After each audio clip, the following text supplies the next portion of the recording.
We live. We All right, live. you know the vibes. We are back with another one, doing the work so the work get done. Excellence is the motherfucking bar that we have set, and we Yeah. definitely have living excellence, hip hop royalty in the Yeah. motherfucking building. AKA Double M, Big BX in the fucking building. Ooh, What's going ooh. down? What's good, my brother? I can't call it. I spoil it, man. Counting the blessings. Pleasure to have you in the building. Thanks for having me, man. Yes, sir. Yes, sir. Yes, sir. So what's Word. going down, man? Just before we even get into any questions, just what's going down? Who is Double M? Before I give who I know you to be to the people in my audience, who do you want the people to know? Who is Double M? I'm just an MC from the Bronx, man. I'm just a hip hop soldier who's been here from the beginning. Who, this is my culture. I live and breathe this culture. This is, I can't remember a day in my life that hip hop wasn't a part of since I was 11, since I discovered it. Since the first time I watched it happening. You know what I mean? It's been that I was 11 years old in the window at Webster Projects, and I said, "Grandma, somebody got their record player outside." She said, "What are you talking about?" To me, I'm like, "You got your record player outside." Yeah. And then I seen, it was just crowds of people. I was too young to be out there in it. I mean, eventually I went out there, but at the moment it happened, it was about to get dark. So it was, little kids in the house and shit. So I'm stuck in that window watching, you know what I mean? And it was the strangest thing I saw though was the Puerto Ricans were in the Black Park. If you want to really know the history, that wasn't happening. Like not at the same time. Like you know what I mean? There was basically what they didn't mesh. Right. So I seen a bunch of them. They were all grouped up, and I'm thinking it's about to be, a big fight. But there's so many black people. I'm like, what are they doing? And Puerto Ricans start disappearing and then popping back up because I could only barely see over. I know now they were breakdancing. Copy. It was a battle. They were battling, breakdancing against Puerto Ricans. Black. So I thought what looked like fighting to me, I realized, they were breakdancing and stuff. It wasn't that many. It was just a lot of them were spectators. So maybe a couple of the Puerto Ricans were actually involved. Yeah. So to me, that stopped. It brought their youth and our youth. It brought them together. It stopped a lot of beef and fights and So I thought that was incredible. But then I was just stuck. The music. I think it was this song. What was he playing? It was ladies and gentlemen. No, it wasn't Honey Drippers. It was dun dun dun dun dun. The old break beats. Ladies and gentlemen, on flight to dun dun dun dun. Everybody dancing. That was like I was stuck. I was stuck there. And I ended up peeing on myself. I couldn't leave to go to the bathroom. I got a beat, and my grandmother grabbed me. I'm 11 too, and she's like, I might have been 9, maybe I can't remember. But I remember her grabbing me. What's wrong with you? The bathroom's right there, boy. But I was like, but look, I could not leave that window. Yeah. Because the repetitive, bongo Apache was playing this. At the repetitive, just the best part of the record, the part that we always liked. They were playing that over and over, and there was no real rappers, but they had a microphone. Dudes like 1, 2, y'all. You don't stop. The echo chamber. What? Chiba Crew was the Chiba Crew was the name of it. You know what I mean? Magnificent Seven, Grandmaster Caz was known as Casanova Fly. Back then, he was just So Caz, he's one of the first people I actually saw. Yeah. I was a little kid. I saw him out there. It's before the raps, and then as it grew, maybe about 8 months later, you start hearing little rhymes. But everybody would just say the same rhyme. Like they would go to a Hollywood party and hear him say a rhyme, and then come back to your neighborhood, because who's gonna know? Right. Right. Deuce was on the mic saying the rhyme, but it wasn't his rhyme. It was somebody else's rhyme. It just, you know what I mean? Then you watched it grow into, he biting. That's when the word biting.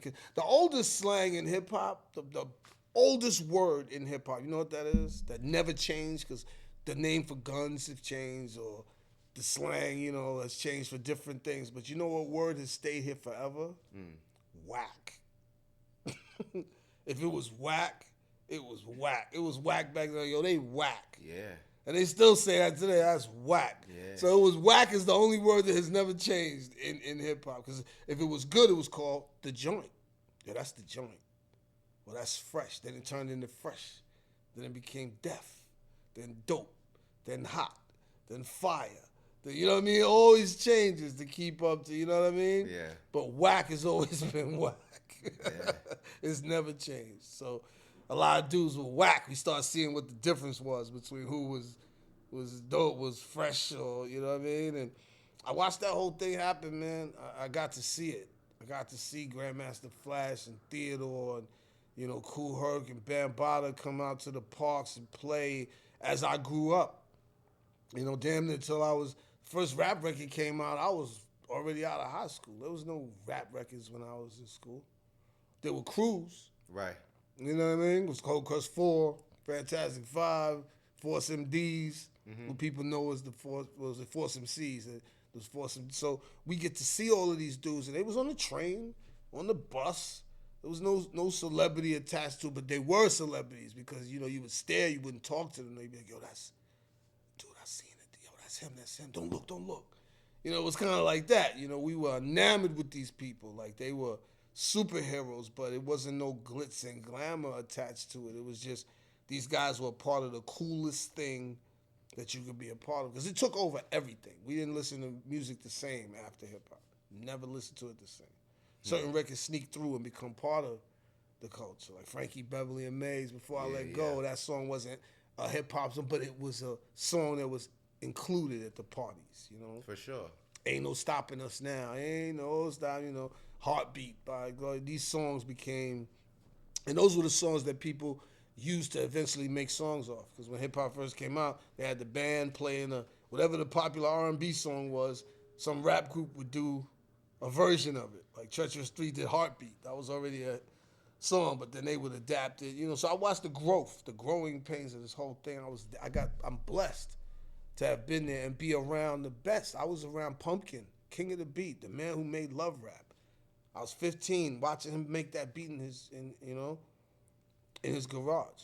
I went to the studio when Fearless 4 made Problems of the World, you know what I mean? I was sitting there, little kid watching this. DLB taught me how to count bars. You know what I mean? So I got to see it from a high level at that whole time. When I was 15, Andre Harrell was my little manager. I was trying to be in a little rap group. So, you know what I mean? I've been blessed to be here to see it and was involved. Like my man lived next door to Chuck Chillout. So, but he was called DJ Steele at the time. And he wasn't even DJing no more. He did a song for Vincent, a label called Vintertainment, Keith Sweat's label. Before Keith Sweat, they put out a song called 3-2 Break. I'm going to tell you why this is important. This record was responsible for getting Chuck Chillout and Red Alert, all of them on the radio. Because they made that 3-2 Break record and there was no rapping on it. It was just the beats and it performed well. It was tearing up the streets. So I guess radio was looking for that. All right, we got to include hip hop. So they already had Mr. Magic was doing his thing. So I remember when Chuck got the call to be on Kiss FM. He used to make tapes. And that's it. Then about 6 months later, maybe 9 months later, now he's going there live. And he's DJing, but he's not allowed to talk. You needed an FCC license back then to speak on. That's what they said. So they had Fred Bugsy talking, and Chuck was the DJ on the radio. That's when me and Flex came in. We would carry his records, anything to be around it. And he was always a car dude. I tell people now, they talk about, Flex had a 98 Oldsmobile with a white rag top, sky blue, with white wall tires, curb feelers, had the lift in the back. Flex was like this early. You know what I mean? He was like, Chuck was like, oh, you got the whip. And me and Flex was in a little rap group together called Deuces Wild with my man Tito, rest in peace. And Chuck was like, all right, man, you come pick me up, take me to the station. And Flex did that for 2 years. We did that for over 2 years, trying to get on, hoping that, we was down with Chuck Chillout and Cool Chip and, the Andre Harrell connection. Chuck asked us, what you gonna do, go with us? And we didn't fit Uptown, my little group. When Andre formed Uptown Records, we didn't fit that, that look. Yeah, We were grimy. We were street dudes. At the same time as we was rapping, we was in them streets. Yeah. We was hustling. You know, crack. I think I timed things like BC and AC, before crack and after crack. Because before crack, it was a different world. After crack, instantly, everything changed. Everything changed, yeah. People who were successful or on their way to becoming successful, going to college, and the good kids that I went to school with that graduated were crackheads. The dudes who couldn't read were fuck-ups, troublemakers.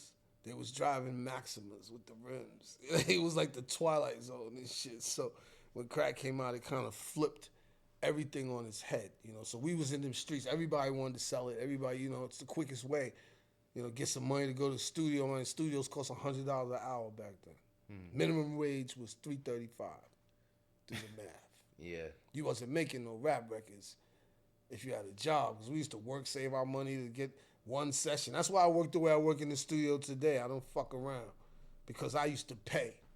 I had friends that chip in $20, $30. Everybody chip in, and we get, you know, maybe $400, which was a lot of money back then.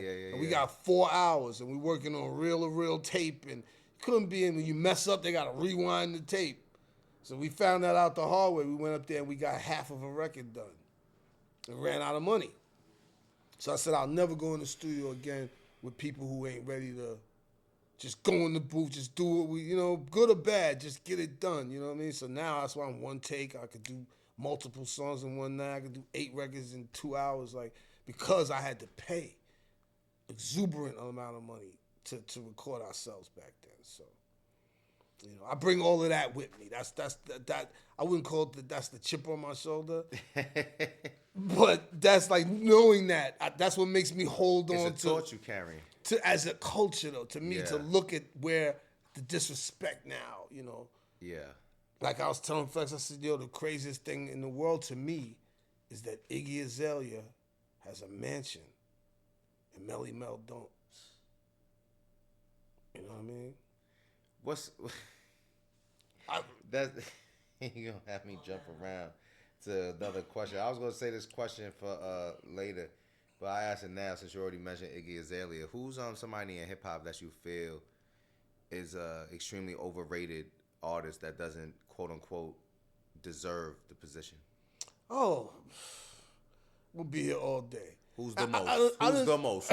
Who got the crown? Who's the most? Like you can't even make it make sense in any way. No. Vanilla Ice. Vanilla Ice. Still to this day, he takes the cake because it was the first. It was a shock to the. It was unbelievable because he was completely trash. Like it was like a parody. Like we used to say, you know, he said, "Word to your mother." You know what I'm saying? It was like a parody. It was like watching somebody make fun. He wasn't a Ninja Turtle. It was like somebody making fun of what you do. Yeah. He was the first person that I ever saw that was like, this can't end, but the success was outrageous. That's when I realized where we were. So we're in America. You know what I mean? If people who bought his records don't like hip hop, they bought his records because he was a white guy doing something. Yeah. They didn't even know. So as I got older, I've learned that he was important. He did play a part. And I mean it by this because a few people I met, they never heard of hip hop before. Yeah. They bought a Vanilla Ice record. All around the world. Then they went back in the store and said, hey, you got anything else like this? They said, there's a guy named Hammer. You want to try him out? Buy the Hammer album. It's true. Then they went back and said, hey, you know, I'm really getting into this. Anybody else? Have you ever heard of LL Cool J? You ever heard of? So it opened up ears and an audience to a music or a culture that they had no idea even existed. So he was important, I guess. That's his contribution or his purpose. So I wouldn't say him particular. It was just his. We thought you had to be so skilled in the 80s. You had to have something. You had to be original. You had to have your own style. You know, everyone was coming up with images or gimmicks or whatever you want to call it. Yeah. You know, Kane was the smooth operator. Rakim was the 5%. And KRS was the teacher. PE was the activist. You know what I mean? Everybody had De La Soul with the You know what I mean? The hippie edge that they had, or whatever people want to call it. Like, everybody had something. The Fat Boys, they were fat. Like, you know, it had to have something. You couldn't just be like Run DMC even. The rock music. They're the first to incorporate that in. So that was their image, the king of rock with the leather and that. So we had to have an image, as opposed to today where it just doesn't matter. You know what I mean? You sound like him, good, because you're disposable. There's microwave dinners now. All these artists are microwave dinners. You know So do you think any of the artists today deserve their spot? You know, that part I'm going to say, I'm not supposed to like them. Why not? Because they're kids.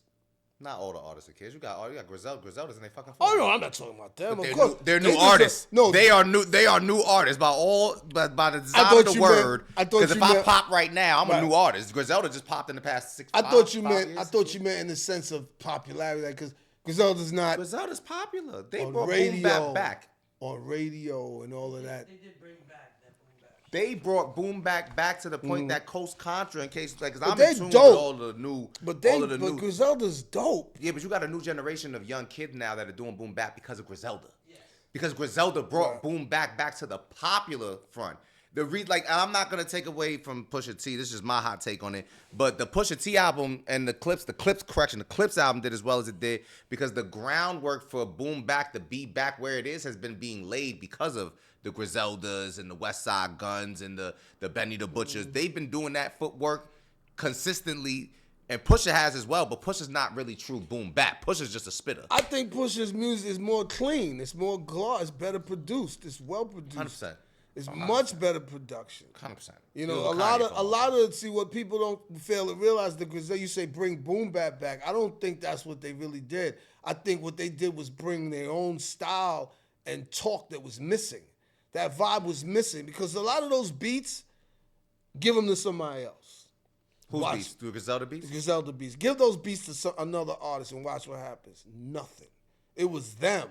It was Conway, it was Benny, it was Westside. Their talent, their approach to it, their sound. It was a lot more than just they brought boom bap back. Like, that's because if you gave those beats, a lot of dudes was trying to bring boom bap back, but they just was. No, they couldn't. That's why I give them the credit whack. they deserve. They were whack though. But that's the point. I gotta Conway's give them the credit they deserve. Monster. Westside Gun as well. Yeah. Benny's a monster. Yeah. You were talking about Caesar, you know? Yeah.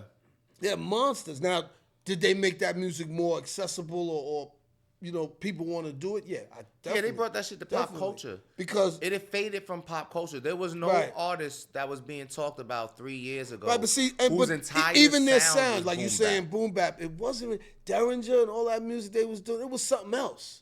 It had elements of it. It was street before it was boom bap, because it still wasn't. Premier's beats is boom bap. KRS beats is boom bap. Derringer and Alchemist and the beats that these guys use, that's not really boom bap. You know what I mean? There was no drums on some of the records. So I think it's just they were super talented, and people want to say, okay, well, they did it. They did it because that's their wave, their lane. Now, did they open it up for a lot of other people to be able to use that sound because they created a new audience for it? Most definitely. They definitely did. You know? Fair enough. Right. I can see that. What's one of the most Bronx things you've done in your career that the industry did not understand? Everybody from the Bronx knew, they understood what you was doing, but if you did anything that was not understood, not that I can think of. Nothing. They was just on your wave. They was just following. I mean, when I came in, like I said, you had to be original. Yeah. Couldn't sound like nobody. Yeah. Which I fit right in. You know what I mean? Yeah. But you had to also your content. You had to be careful. When What You Want, my biggest single, the first single, right? When that song came out, in order for MTV to play it, they called me down there. I had to stand in the booth and do edits, because the song goes mad clips for my nines. No. I said some other shit. I don't even remember what I said, because you got to go look up the MTV version. You know what I mean? So I had to change so much in that song to get it played. Then 20 years later, not even 20 years later, 15 years later, I hear a song going, gotta eat the booty like groceries and this, and I'm hearing wild shit now. Like, we took them, you know how they say they sent one Indian over the hill See how many arrows he comes back stuck in? That was us in the 90s. We were taking all the arrows to come over that hill until eventually they stopped shooting arrows at us. They saw it was inevitable and they saw that it made money with the negative talk. So it got more and more outrageous. Because let me tell you something. Chuck D gave me a copy of Public Enemy. We went down, like I said, we was carrying records for Chuck Chill Out, right? So they remember the Stop the Violence movement, self-destruction. They was having something at Kiss FM one day. And Chuck was like, all right, Flex drove and we got in the car. Like any event we could go to be around because we trying to be a group and he's our manager, whatever, right? So I got to meet a lot of the rappers early. Kane, Rakim, I got to meet these guys when I was a kid. I wasn't much younger than them. I'm going to stop saying I wasn't a kid then. Right? It was in our 20s, right? So met Chuck D. And I remember he gave us a cassette tape. He said, because we had a little promo on the radio and he liked it. He was like, yo, Deuces is deaf. Yo, yeah. He said, yo, check this out. And it had no cover. It just said NWA in magic marker. He said, yo, this is wild, man. A lot of curses on here. It's like you never heard nothing like this. He's like, all right. So we get in Flex's car. We driving on the West Side Highway. And we listening. And everyone's like this. You know what I mean? Especially when Fuck the Police came on. We was like, oh, shit. Just the whole vibe. It was like P.E. going crazy. It was like Public Enemy going crazy. Fuck the police. Nigga, motherfucker, fuck a bitch. We was like, they're not going to get no. Now, remember, I'm trained. I've been around these dudes since, hip-hop had to be squeaky clean in order to pass it through. You had to have a message. Had to say something positive. Stay in school. Don't break the rules. You know what I'm saying? You had to do that to get a record deal. So when we heard this, it was a total shock to our system. It was like, and then to see it work, to see it actually blow up was like, that's another moment where everything changed. Like, we started going, oh, I could say this. I could say what I want. I could, now, Special Ed has been known to say that was the death of hip-hop as we know it because of the negativity in the songs and the cursing and you know what I mean? I'm just quoting the brother. If I don't want to get it wrong, but he had said that gangster rap was responsible for, and in a way, because they did have a meeting. There was a meeting held by top execs and people of that nature that they saw the benefits of, filling up the prisons, putting out this music. Because people can say what you want to say. Music influences you. Okay? Everything I ever did that was cool, that I thought was cool, was because of a song or a movie. You know what I mean? I saw 3 the Hard Way. I went home with my friends. We acting like we them. I wanted to be Jim Kelly and Fred Williamson. I wanted a Shaft jacket. I wanted a leather jacket when I was 8 years old because Shaft had it with the collar up. You know what I'm saying? Music. How we treated ladies. We used to hear records like My Girl, My Girl. You know what I'm saying? So when you asking a girl out or something, I'm listening to Earth, Wind, and Fire and all of the, love music, Smokey, you know what I mean? So it influences your behavior and how you think and how you carry yourself. So once, I think the gangster rap got totally, it just swallowed everything up because it was easier to do. We're not gonna lie and say it's not easy to do. The hardest thing to do is make an album like Rakim without one curse on it. Don't say nigga on it. That's very hard. Not because you can't rhyme without saying those. A lot of people can't express themselves. Hip-hop is your self-expression. And if you express yourself like this every day, see what records like that did was made people express themselves that way. Walk around, man, fuck the police, fuck shit, fuck. So now you're expressing yourself that way. So when you do pick up a pen and you decide you want to be a rapper, how do you express yourself? It's going to come across in the music or the rhymes you write. You know what I mean? Because now there's no handcuffs on you. There's no parameters. There's no rules. There's no what we call censorship, which it's a tricky, slippery slope. Because censorship is bad. But then again, look what's happening to our kids, to our people. Because of the content. Look what the content of music is now.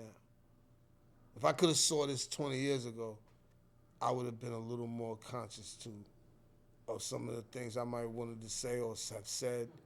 You know what I mean? If I knew that they'd be making records where They're talking about somebody who's dead. You know, I'm a smoke on the ops. I mean, he's a, you know what I mean? Come on, man. Like I said, I come from an era where you got punched in your face if you said something crazy in an interview and they read it. Forget about Instagram and I see you dissing me. If somebody read something or you said a subliminal line in your record, you were subject to get punched in your face, but you knew that. So if you said it, you obviously didn't care. A lot of rappers got punched in their face on stage. These stories, I'm not exposing nothing that no one's ever, you know. Q-Tip was attacked at Radio City Music Hall over a lyric. You know what I mean? And jumped and beat up. And it's just so, you know. De La Soul assaulted on stage by another for saying some shit that the brother thought was out of pocket. You know what I mean? So to see the world the way it is now, you see they're killing each other now. So everything is escalated. Everything negative that was injected into this culture has now become the norm. You know, now they're not punching you in your face. They're going to shoot you. They're going to catch you at your club, catch you on Instagram. Oh, got your location. I know where you at. Roll up on you, let you have it. Take your life because you dissed them. So, you know, we can't cry about this shit because it is what it is at this point. But if nobody wants to speak about it and take responsibility for it and try to make change, you know, then it's only what's next. I'm afraid to see what's next. We already disrespect the women to the point they disrespect themselves. Look at the songs the girls make. Ain't no love records. Ain't no I got a good man. What a man. Salt and pepper. What a man. What a man. Ain't that. Now it's like he a brokey. Can't pay me. You know what I mean? It's just fucking crazy, man. I really feel like I'm in the Twilight Zone. But we're living in AC after crack. After crack. That's what I call it, after crack. BC was before crack. Things were different. Jimmy Carter was the president. We really believe you could make it. Went to school, and got your high school diploma, and you go get a job. And like we were all on path. You know what I mean? And Ronald Reagan came and said, nah, sell this right here. It's crack for you. That was the beginning and the end of everything. 1985. Crack touchdown, and that was it. You know? So you think drill has been a curse for the Bronx or a gift for the Bronx? It's been a curse to the world. I mean, I think what they've done now, I mean, Chicago, where it's super dangerous. You know what I mean? Them have been killed. Yeah. Over a rap, I mean, their beef the beef came first with them. Yeah. So, I mean, I don't really understand the gang politics. I don't want to speak on it. It saddens me to see young people lose their lives in any, you know, over, and even if it's, you know, gang member bang. And I understand what it is when someone has killed someone that you know or your brother and you grow up. I mean, that's what, from the stories from the people I know in L.A., brothers I got over there, they explain to you how it could never end. It's too much vendetta, which is really what the Italian mafia, if you go to Sicily right now, there's hardly any men. Because they've been killed in vendetta. Like, it don't end. He killed his grandfather. And he grows up, and he's strong now. He's coming for you if no one got you yet. So, you know what I mean? So that's kind of what the cycle is right now. But drill, I think what they've discovered, I don't know their names that well, but there's a guy, what's the dude's 41 or something? Rob 49? Nah, it's a group of there's three of them.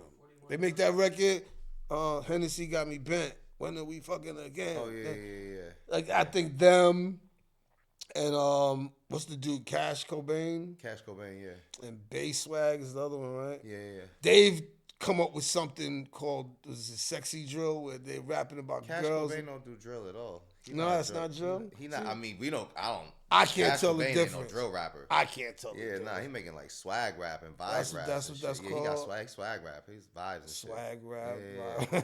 Yeah, he's just vibing and shit. It's just funny to me, all these different names for. But that swag shit. All these different names. The swag rap been a thing since like swag surfing.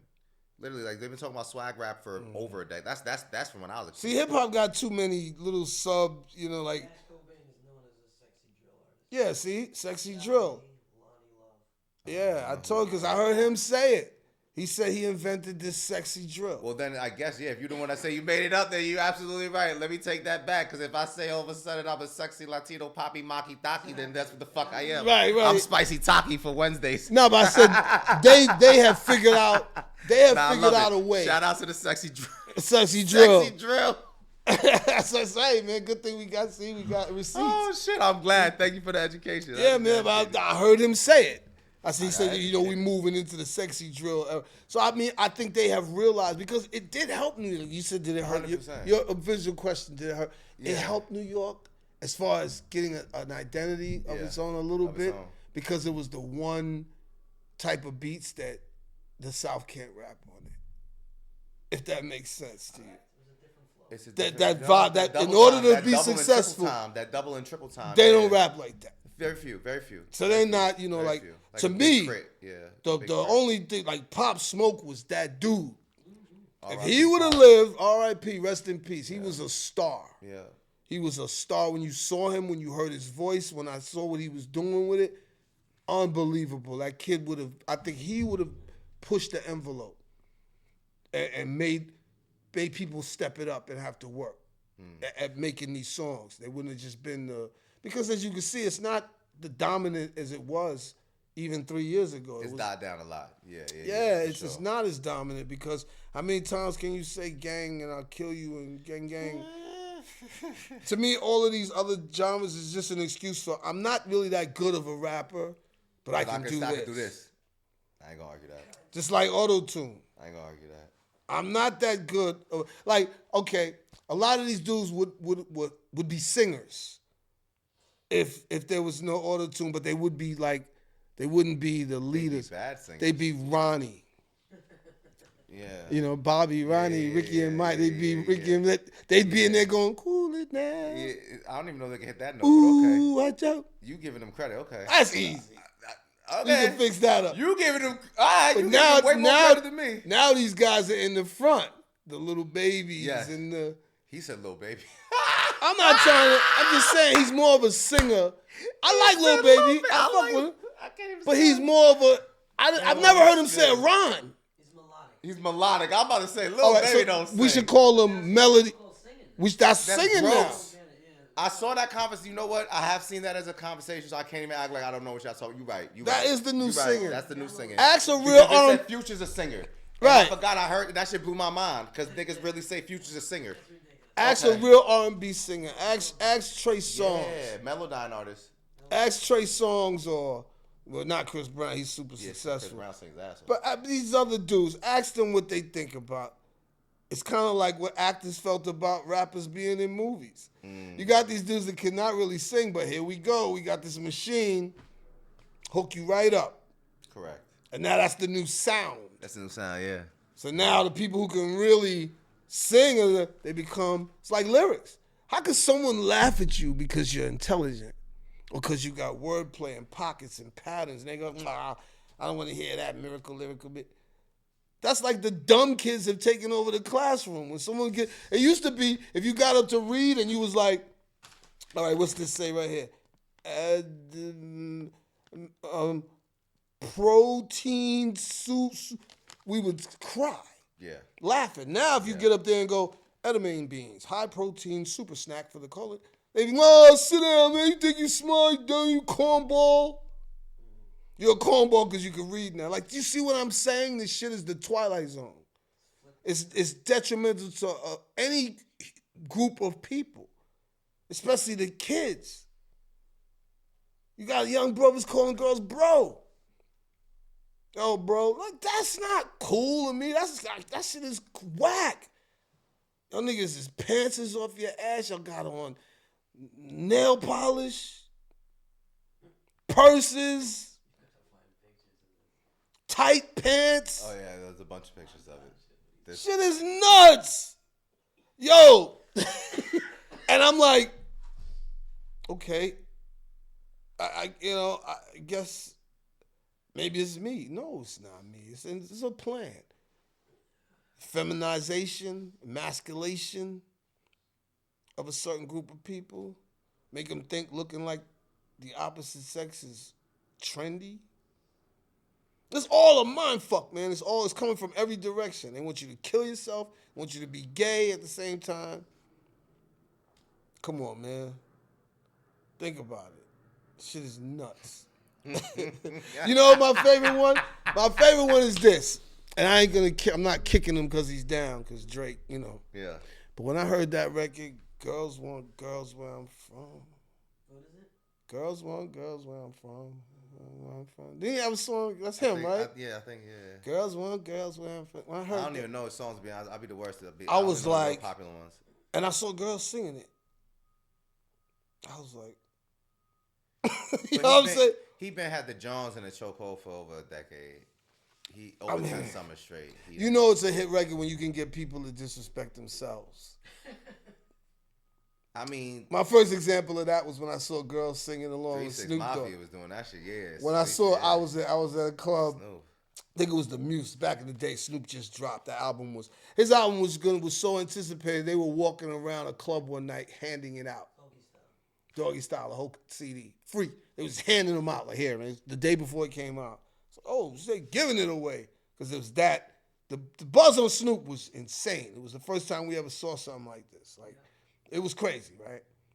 And I was in a club and they played the album, and the song came on. It ain't no fun if my homies can't have. And I saw a bunch of girls going, it ain't no fun. I was like, that's a hit record, and you can make people diss themselves. Because really what that song is saying is, it's not fun for me as a man to be with you if my man can't have some of you too. You know, that's what the song says, right? Yes. So if you were the people they're talking to, why would you sing along like you agree with it and shit? Like, yeah, ain't no fun. So that's when I knew shit was out of control. I saw all of these little things, because mind you, like I told you in the long, drawn-out beginning when I was talking, that I seen it all happen. I saw what people had to go through, the handcuffs you had to wear in order to make it, to get a record deal. And no one thought it was going to be a career. I just wanted to make a rap record. Yeah. I wanted to get one of them jackets that's with the record company name on it. Yeah. You know what I'm saying? So I Varsity could jacket. walk through the neighborhood like, Yeah, I made a type rap shit. record, Yeah. you know, because we was rapping for free. We was rapping because we loved it. Loved it. We was going to parties and performing, and you know what I mean? We wasn't getting no paid for this shit. There was no money involved. You would go to the park and it would just be dudes lined up, everybody waiting for a mic. Even when we were making records, used to go to the studio and sit there, hoping they'd go, yo, you got something? That was our Instagram. Get on the train, go down to somebody's session, and hope they do a posse cut. What we call the posse cut. We had a bunch Everybody of, get the jump on. and they would say, yo, let me here with you, and hope you make the cut. Because I got on a few of those, and then when the record came out, I wasn't there. I wasn't good enough. But that's what made you good. You know, the first time you walk in a room and there's killers in there, like dudes that could really spit, that could rap, and you were up and comer. I think that was training. That was the best thing that could happen, is getting embarrassed, getting smoked. Like, there was one point I didn't even want to rhyme. I was like, no, I'm good. They said, yo, you came all the way down here, man. Let's see what you got. I was like, all right. I think Buster was in there. He was on the joint, and he went crazy. I think he's the reason I didn't want to do it. I heard him and was like, oh, my God. Yeah. I was nowhere That at caliber, that time. you was building it up still. Right, I was still building, Right, still right. finding myself. My voice was starting to develop. Right. You know, everything was changing, and I was figuring this thing out. But I got put in pressure cookers before, where you're in there, but it sharpens you. It makes you to the point where, now I do that to people. You know what I mean? I do that to people. Like, are you sure you want to ride? You want to go after me? You sure? You know what I mean? But that was the beauty of the shit, too. Yeah. Like, we were happy when someone made a dope album. I used to buy albums because I wanted to hear the rhymes. I didn't care how good this was. I want to hear these rhymes. I want to hear this. You know what I mean? You go to the record store and you could buy 5 albums. Example, I bought Public Enemy, Will Smith, De La Soul, Eric B. and Rakim, EPMD on the same day. Went home, not one song sounded the same. In fact, the slang was different that they were using, because he's from Long Island. He's from there. It was nothing the same. Everybody had their own flow, their own, and you hearing these rhymes like dudes is because you competing. They were competing. They knew he was nice. They knew this guy was nice. They knew, you know what I'm saying? So you was right, and you was like, now what do you do? What is it now? I don't understand. I think it should just not be called hip hop. They hijacked that word and just smashed everything up in it because, you know, like I'm not picking on him, but Lil Baby, that's not hip hop. He's singing, he's melody every rap. I've never heard him say a rhyme. And mind you, we started rapping because we couldn't sing. Correct. So, all right, with that, if you could press delete on one current trend in hip hop, what would it be? Stop calling shit that hip hop that ain't hip hop. I'd want more defined rules and regulations. Hip hop is a culture. It comes with rules and regulations. Those are not being enforced anymore. They're not. You had to have like jazz. Jazz comes. You can't bring an electric guitar to a jazz session and start doing riffs and say, "Nah, this is jazz." It's not. You understand? You can't break the rules of what something is. Opera is opera. If you walk in an opera room and you start fucking singing, it's not opera anymore. Like, you know what I'm saying? So when you go, and this is supposed to be hip hop, if there's no rhyming, no rhythmic talk, then it's not hip hop. It's melody rap, or we should give everything should have its own title. You know what I mean? And don't get me wrong. Everything does have a title now. Future's one of my favorite dudes. I like Future's dope. I listen to, but when I put Future on, it's not because I want to hear some hot hip hop shit. Yeah, that's trap. That's trap. I mean, see, trap, everything. What's trap about it? Trap. That he a trap rapper. He talking rap about all dope shit. But is he rapping? He a trap rapper, yeah. I'm confused. He a trap rapper. Like Because one of my favorite records by him is, you know, the one where he's talking about the love for my grandmother and shit. And he says,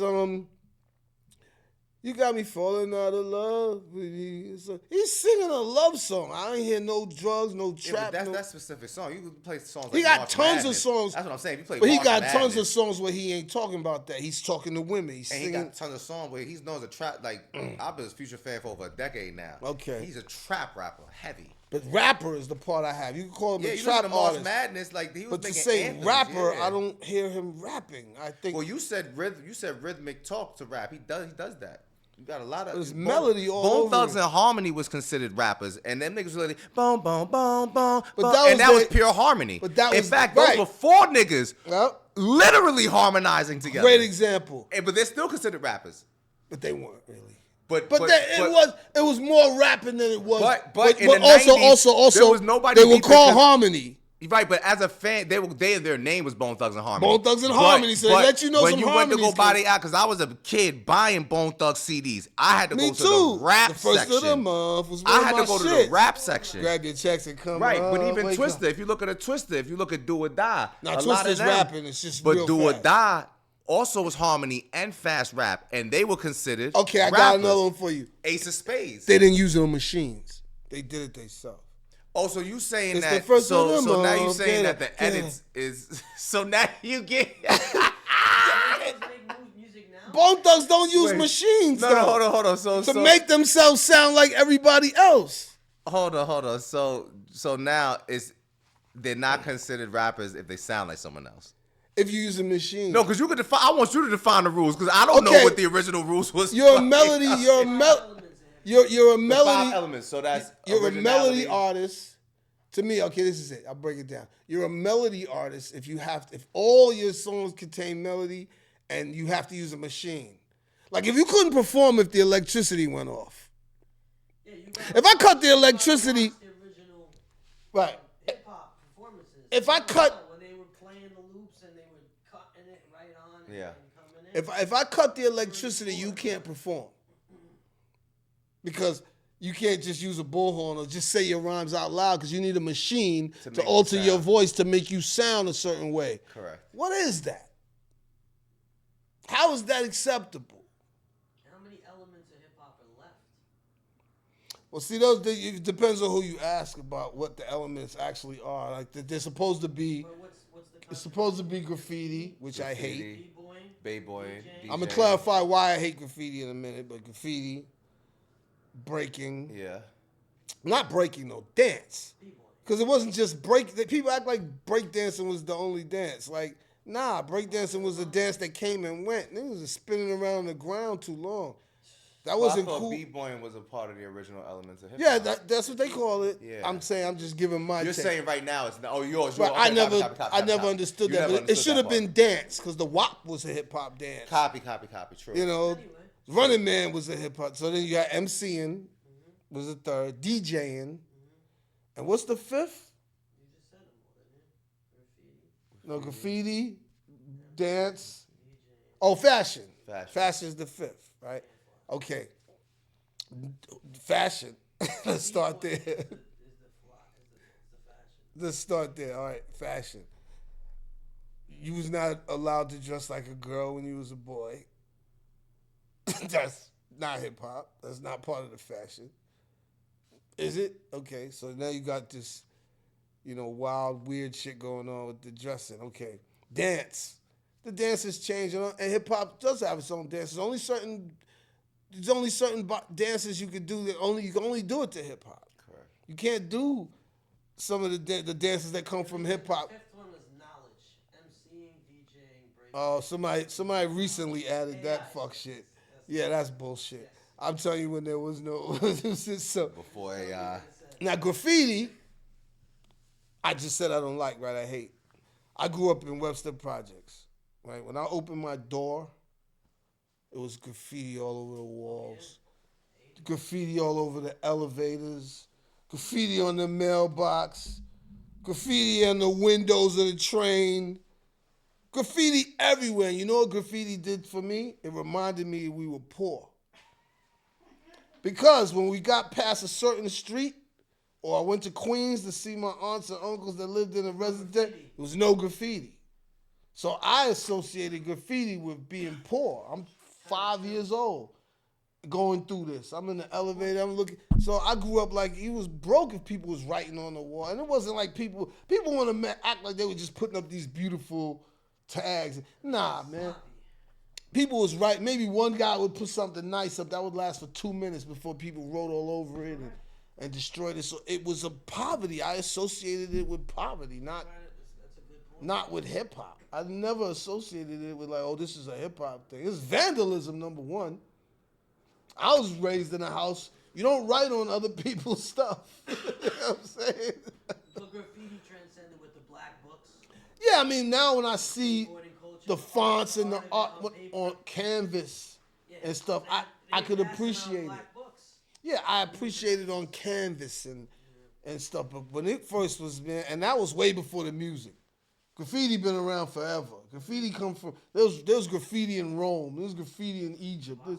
So graffiti been here. I don't know how that became part of hip hop. Like you take something that been here forever. It's kind of like America saying they just Christopher Columbus discovering America. It's like, now we're gonna put graffiti as a element of hip hop. Like that's kind of nuts to me. But so what we left with is this DJing and MCing. To me, that's the core. Without that, there's nothing. Because what drew me out the house was DJs. Yeah, but What kept me out the house was MCs. Those two things. If you took graffiti, dance, and fashion, well, you couldn't take fashion out because you had to have a look. Everything needs a uniform. Every culture got a uniform. yeah, it's interesting. We're the only people on this planet Earth. I'm assuming you foundational Black American, like family from West Indies. we Trinidad. have. So, but see, you have a culture then. Yeah. See, I'm foundational Black American. I'm straight from Africa, right? Wherever part, I don't know what part, but not from the Caribbean. I have no ties in Jamaica or Trinidad. Straight to America. Yeah. Zero culture. What's my culture? Were your family from the South or before? The South's not a culture. It's No, I'm American saying like where your culture. family from before New York. Baltimore, the South. I'm pretty sure. Oh, you never did the research. No, I know as far back as in Virginia Copy. and they was smart enough to bounce. Like when my bloodline said, "Okay, we're out of here."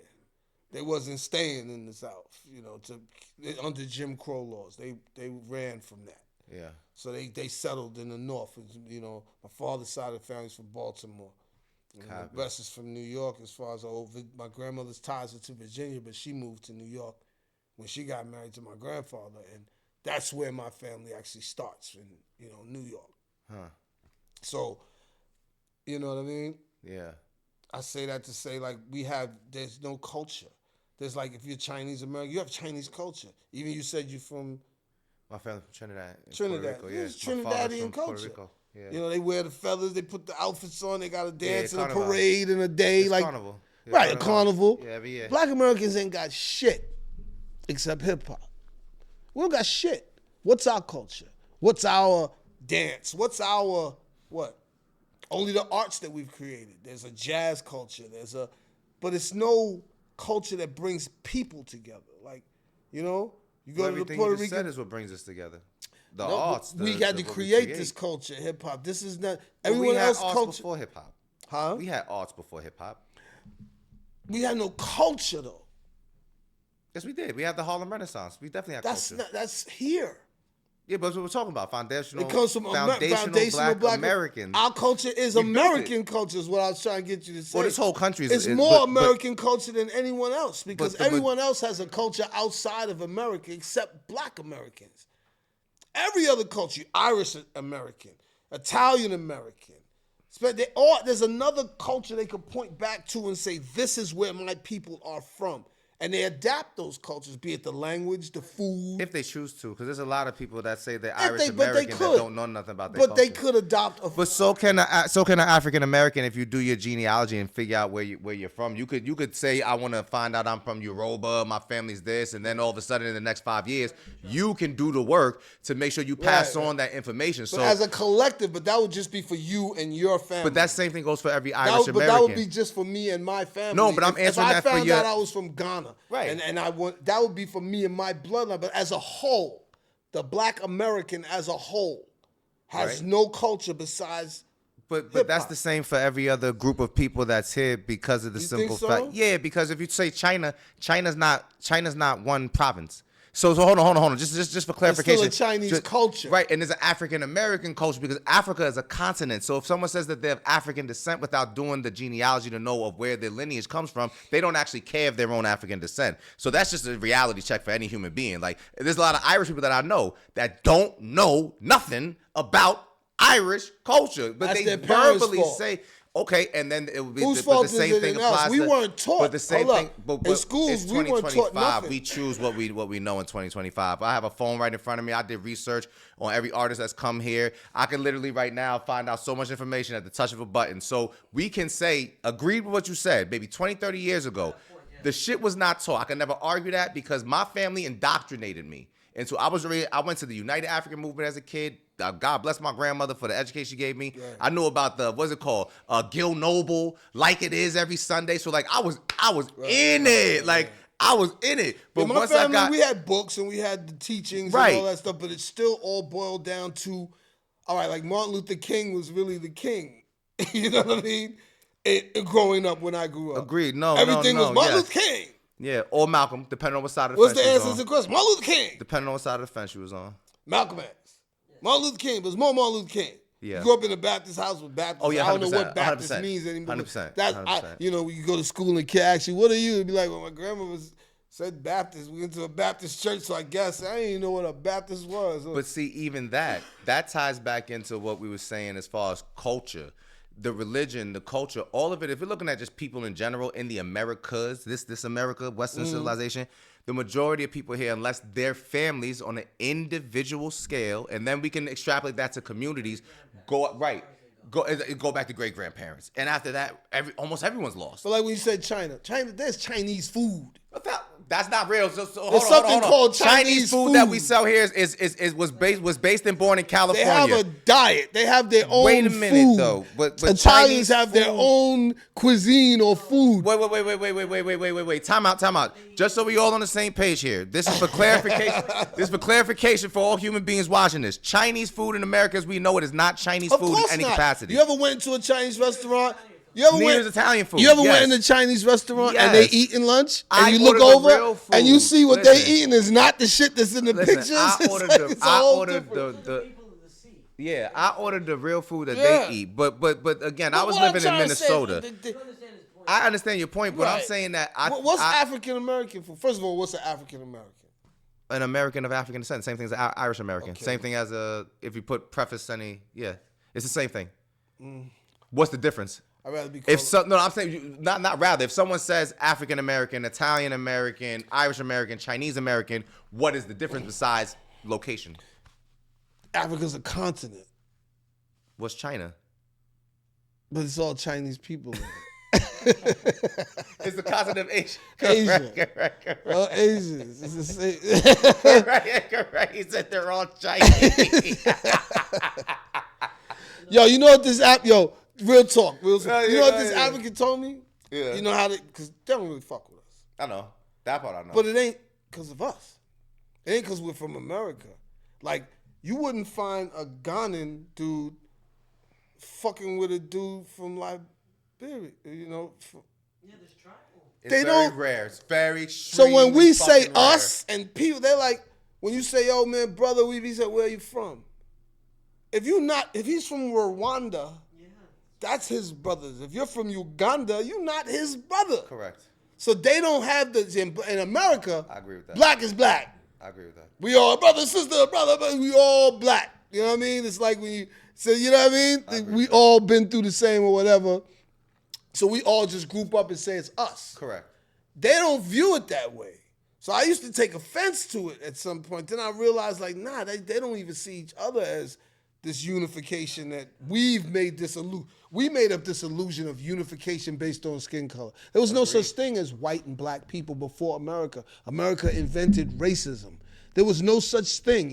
Where you were from was how you were described, right?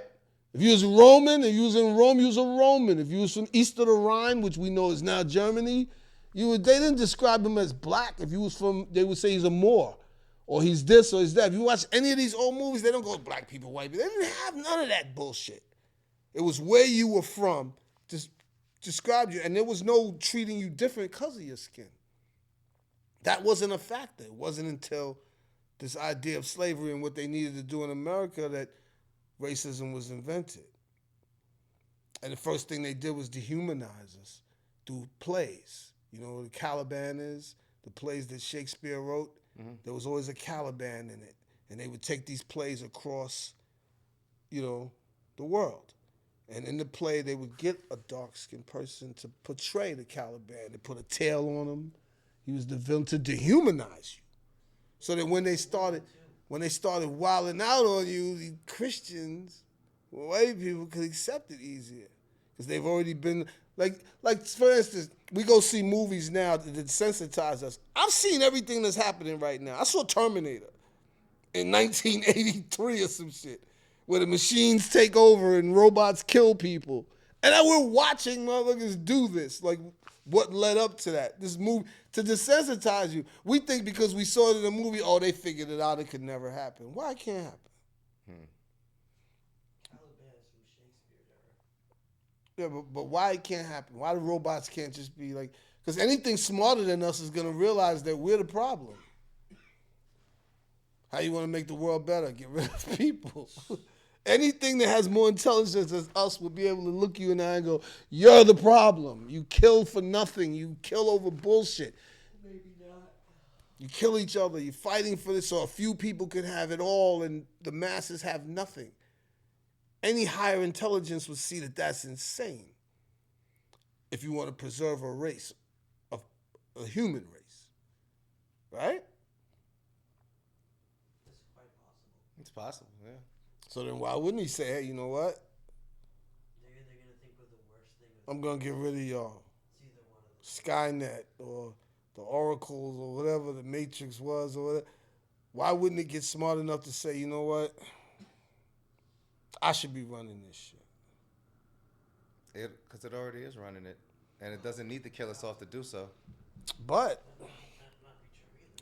it never did it. If AI is what AI is supposed to be, if in the movies, AI didn't just decide to kill. Huh? You gotta say if to have a conversation because nobody fucking knows. Yeah, because I don't know. I don't All right, really but check know it what's out. going on with the AI shit. AI, right? In all of the movies or fictional stories told about it, it didn't just wake up one day and say, you know what, I'm just gonna wipe you motherfuckers out. We tried to turn them off. Remember? Terminator tried to turn the machine off and it nuked the world, and then because you tried to turn it off. It's an interesting story, but the reality, if anyone that follows the technology, is that there is no turning off AI now. It's not. So even if you put it in the movie, not just the way like data and information works, like once it's in the open world, so you'd have to kill all internet around the globe. That's what and they did in the movie. wipe everything, yeah, but that's what was done in the movie, and but to save itself, that's fallacious. To save no itself, human being would actually do that. That's why they made it in the movie like that. To save itself, it launched nukes. It's gonna have to be the apocalypse. What? It launched EMPs, all technology, and we reset. And then it launched the missiles from Russia and America. The AI launched the missiles, right, in the movie and blew up everything.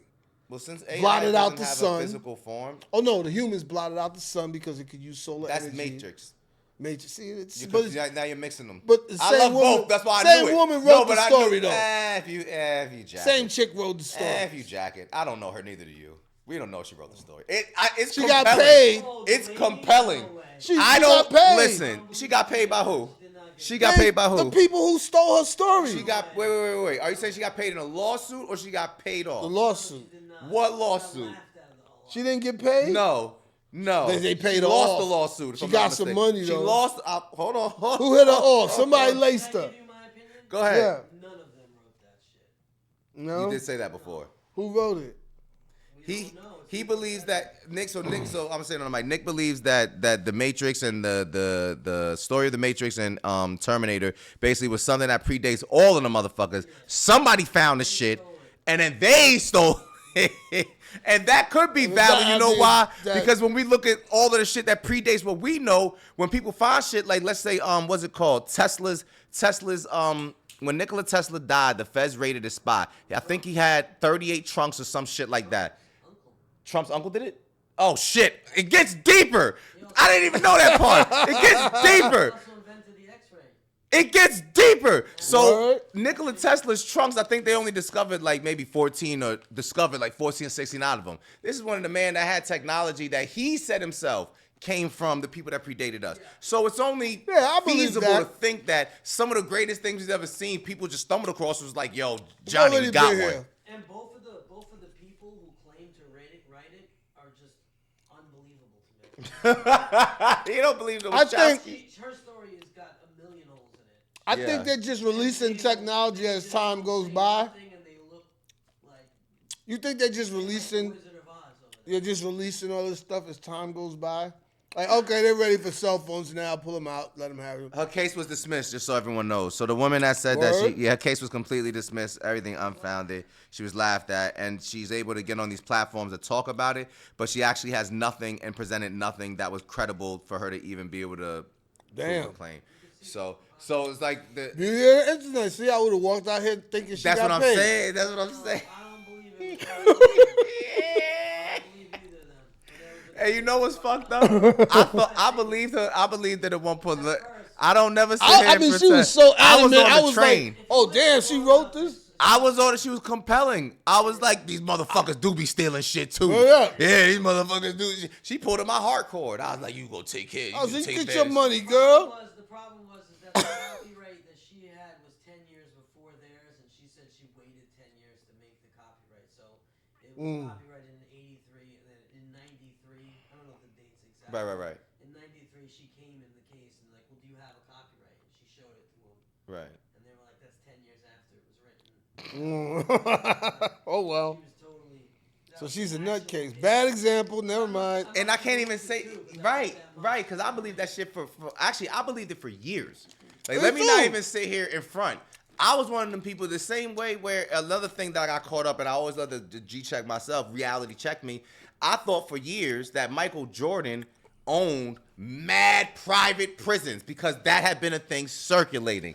Come to find out, there was another. Nope. Even that was some bullshit. He didn't invest in it. There was another man. There is a man named Michael Jordan who's a real human. Let's say there's a Michael B. Jordan, and that motherfucker during that time period did definitely invest in that shit. And he's white and he has nothing to do with black Michael Jordan. But because the names are the same, and one person ran with it, and it was during the time period where it was like we gotta smear Jordan, whatever we could put out there. So who better to smear him than his own people? And what are we gonna not want to hear from our hero? That you buying into the prisons, nigga? The prisons? If anything, Well, Bill Cosby. If anything, he bought into Chinese prisons because The sneakers. Oh shit! Are work for slavery. See, he just Slave went labor. there. But that was illegal. He just That's went the truth. there. That's the truth. That's the fucking truth. But we know. But we ain't care about. Here's where it gets sad. We ain't care about them slaves. They're not American. Exactly. That's No, hold on. Hold on. Hold on. Nah, I'm gonna say this. Topic. I'm gonna say this. I'm gonna say this for everybody. Fuck Michael Jordan. telling me now. And I say it again. Fuck Michael Jordan. Oh If shit. you want to have him, then have me and him talk one day. Oh yeah, you wanted it wouldn't go well. You'd be like, We talk. oh, these guys are about to kill each other. Shit. Oh. Nah, fuck Michael God. Jordan though, man. Why? Cause he don't speak up for nothing, and he don't like rappers. He said Oprah fuck didn't rappers. like rappers. She only pretends Fuck to her now. too. Good. It's been Anybody who don't like hip hop, fuck you. Where's the camera? Fuck you. That was good. He said, "What about Oprah? Fuck her too, her nigga. too. Good." Shit, Good. I'm past the illusion of one of these people are gonna do something for my Listen, life. my grandma passed away. I'm past pretending now I'm trying to get on Oprah. She grandma gone. I ain't give a fuck. Fuck Fuck, nigga. Oprah. Fuck them. Oh, She's a man. failure anyway.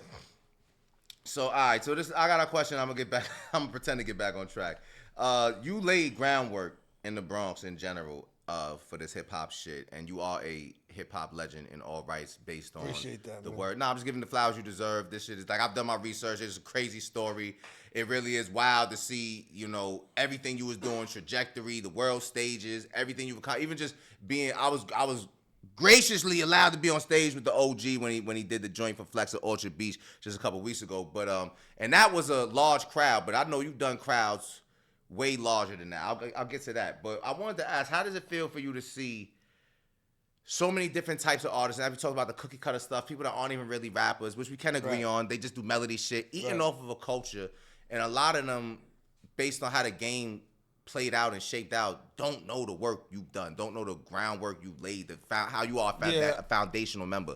Does that bother you at any point? Not personally, because what I realized is like when we did this in the 90s, up until I would say 98, 99, it began to happen. Hip hop was a small genre. Like now, you know, they have the illusion that they're better artists or that they make better music. No, it's the audience that we help build and help create. That's the credit that we don't get. We helped expand this thing over the world. When I was out, hip hop, the Grammys was not the Soul Train Awards. The Grammys is the rap awards now. Every rap takes over. When I was there, you had 5 minutes. One rapper might be on there, and we'd be like, "Oh shit, a rapper was on there." You understand what I'm saying? Yeah. The genre was so much smaller, and I credit people like Diddy and Jermaine Dupri polished up that sound, started using really popular records, like Diana Ross records, and sampling them and looping them with real musicians behind it. It upped the ear level of it, the production level of it, so it reached a bigger audience, and it started to spread to where now it's the #1 genre in the world. Yeah. So if I came out and got a record deal today, give me $5 million. Give me $3 million to sign. Give me, you know what I mean? All this, which is why the industry got hipped, and once it became bigger, they locked these kids in a whole different slave system. We'll talk about that. But the genre of music, they think it was always this. Yeah. That's the problem with these young dudes. They don't understand it wasn't this. It was a small group. If you went gold, selling 100,000 albums was like, whoa. Now that's considered, 100,000 platinum now. Niggas ain't selling 10,000 no more. Right, but I'm saying back then, Yeah. the records they did really big numbers because the audience of hip hop was loyal to it. This is what they were into, so they bought everybody. I didn't buy like, okay, I'm gonna buy EPMD today and that's it. No, every motherfucker that dropped, I purchased it, the cassette. Every person. You go in the record store, yo, what hip hop came out? He pull out shit you ain't never heard of. I'll take that. I'll try it. Because everything didn't get radio play. I couldn't look it up. There was no streaming.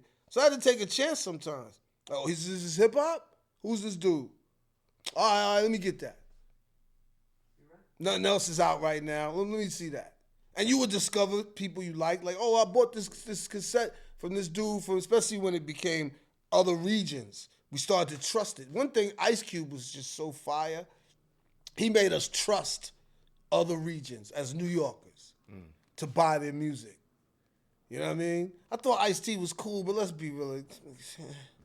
He wasn't. Nobody was walking around, hustler. Yeah, I pull a strict shaw. Like, nah, he wasn't he had no skill. We listening to Rakim. We listening to Kane. We listening to Cool G Rap. We listening to people who are exceptionally skilled at this wordplay. So it wasn't until Cube made us trust it, then West Coast came with it.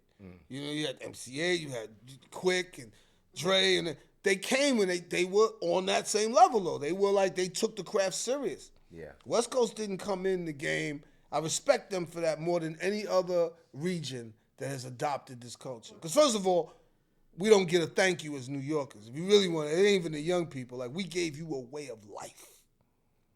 That's like if I had cocaine and baking soda, and I went, oh shit, I'm the first dude to do it. Now everybody's selling it. I gave you a way of life. I created jobs. I created your whole... I got you out the house. I got your mama a house. Oh, all with this little rock right here. So now, but no, seriously, if you take hip hop, take a beat, rap, we gave you that. We gave the world that. There was nobody rapping nowhere else. I'm telling you, this happened, and it doesn't seem like that long ago to me, but when I realized it really was that long ago. In 1995, there was no down south rappers. I remember a few people coming up to me with a cassette when we would do a show. If you went to a show in North Carolina, Atlanta was starting to pop. But if you went to North Carolina, any of these places, they were on their radio stations. I was there a lot. I practiced. But no, you would hear Brooklyn Zoo, Wu-Tang Clan, Craig Mack, Biggie, me, Nas on their radio stations.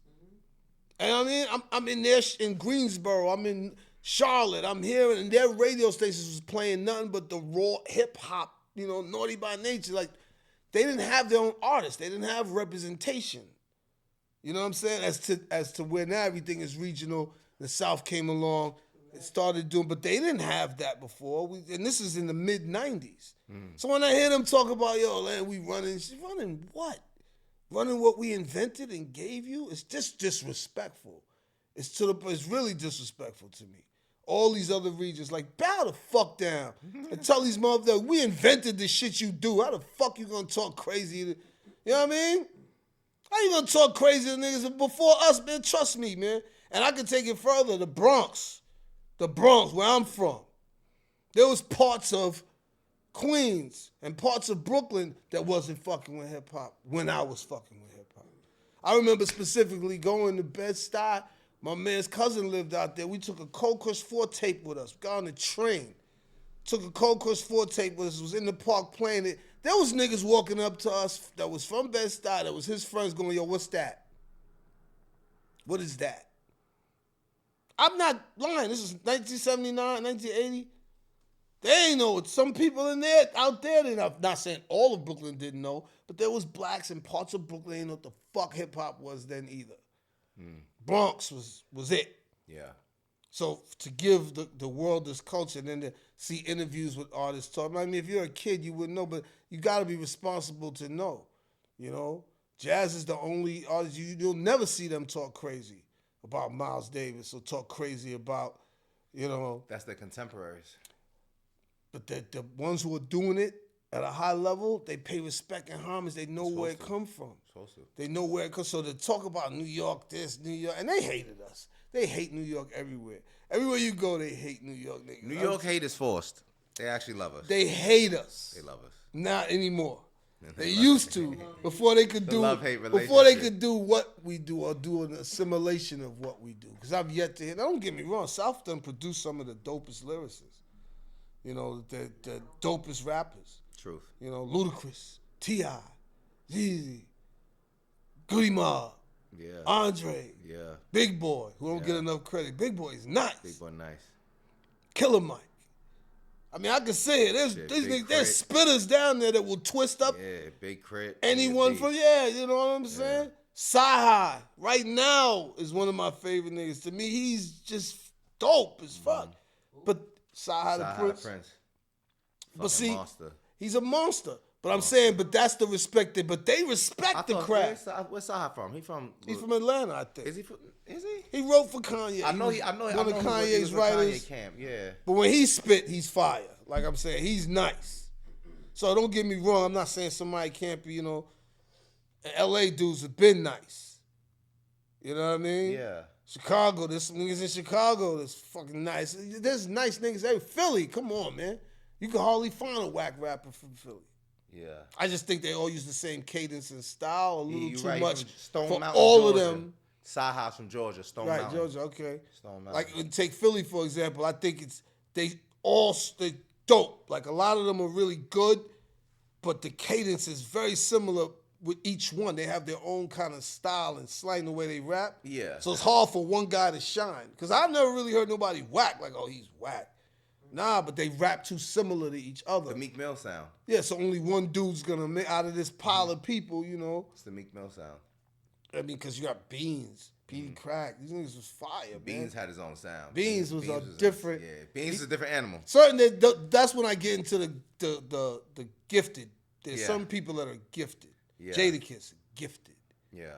He could just talk. It's rhyme. It's just he has it. What Rakim had, Beans had. Like not everybody had to. They don't have to work as hard because it's already kind of there. The character that you want to hear, or the type of dude. You know what I mean?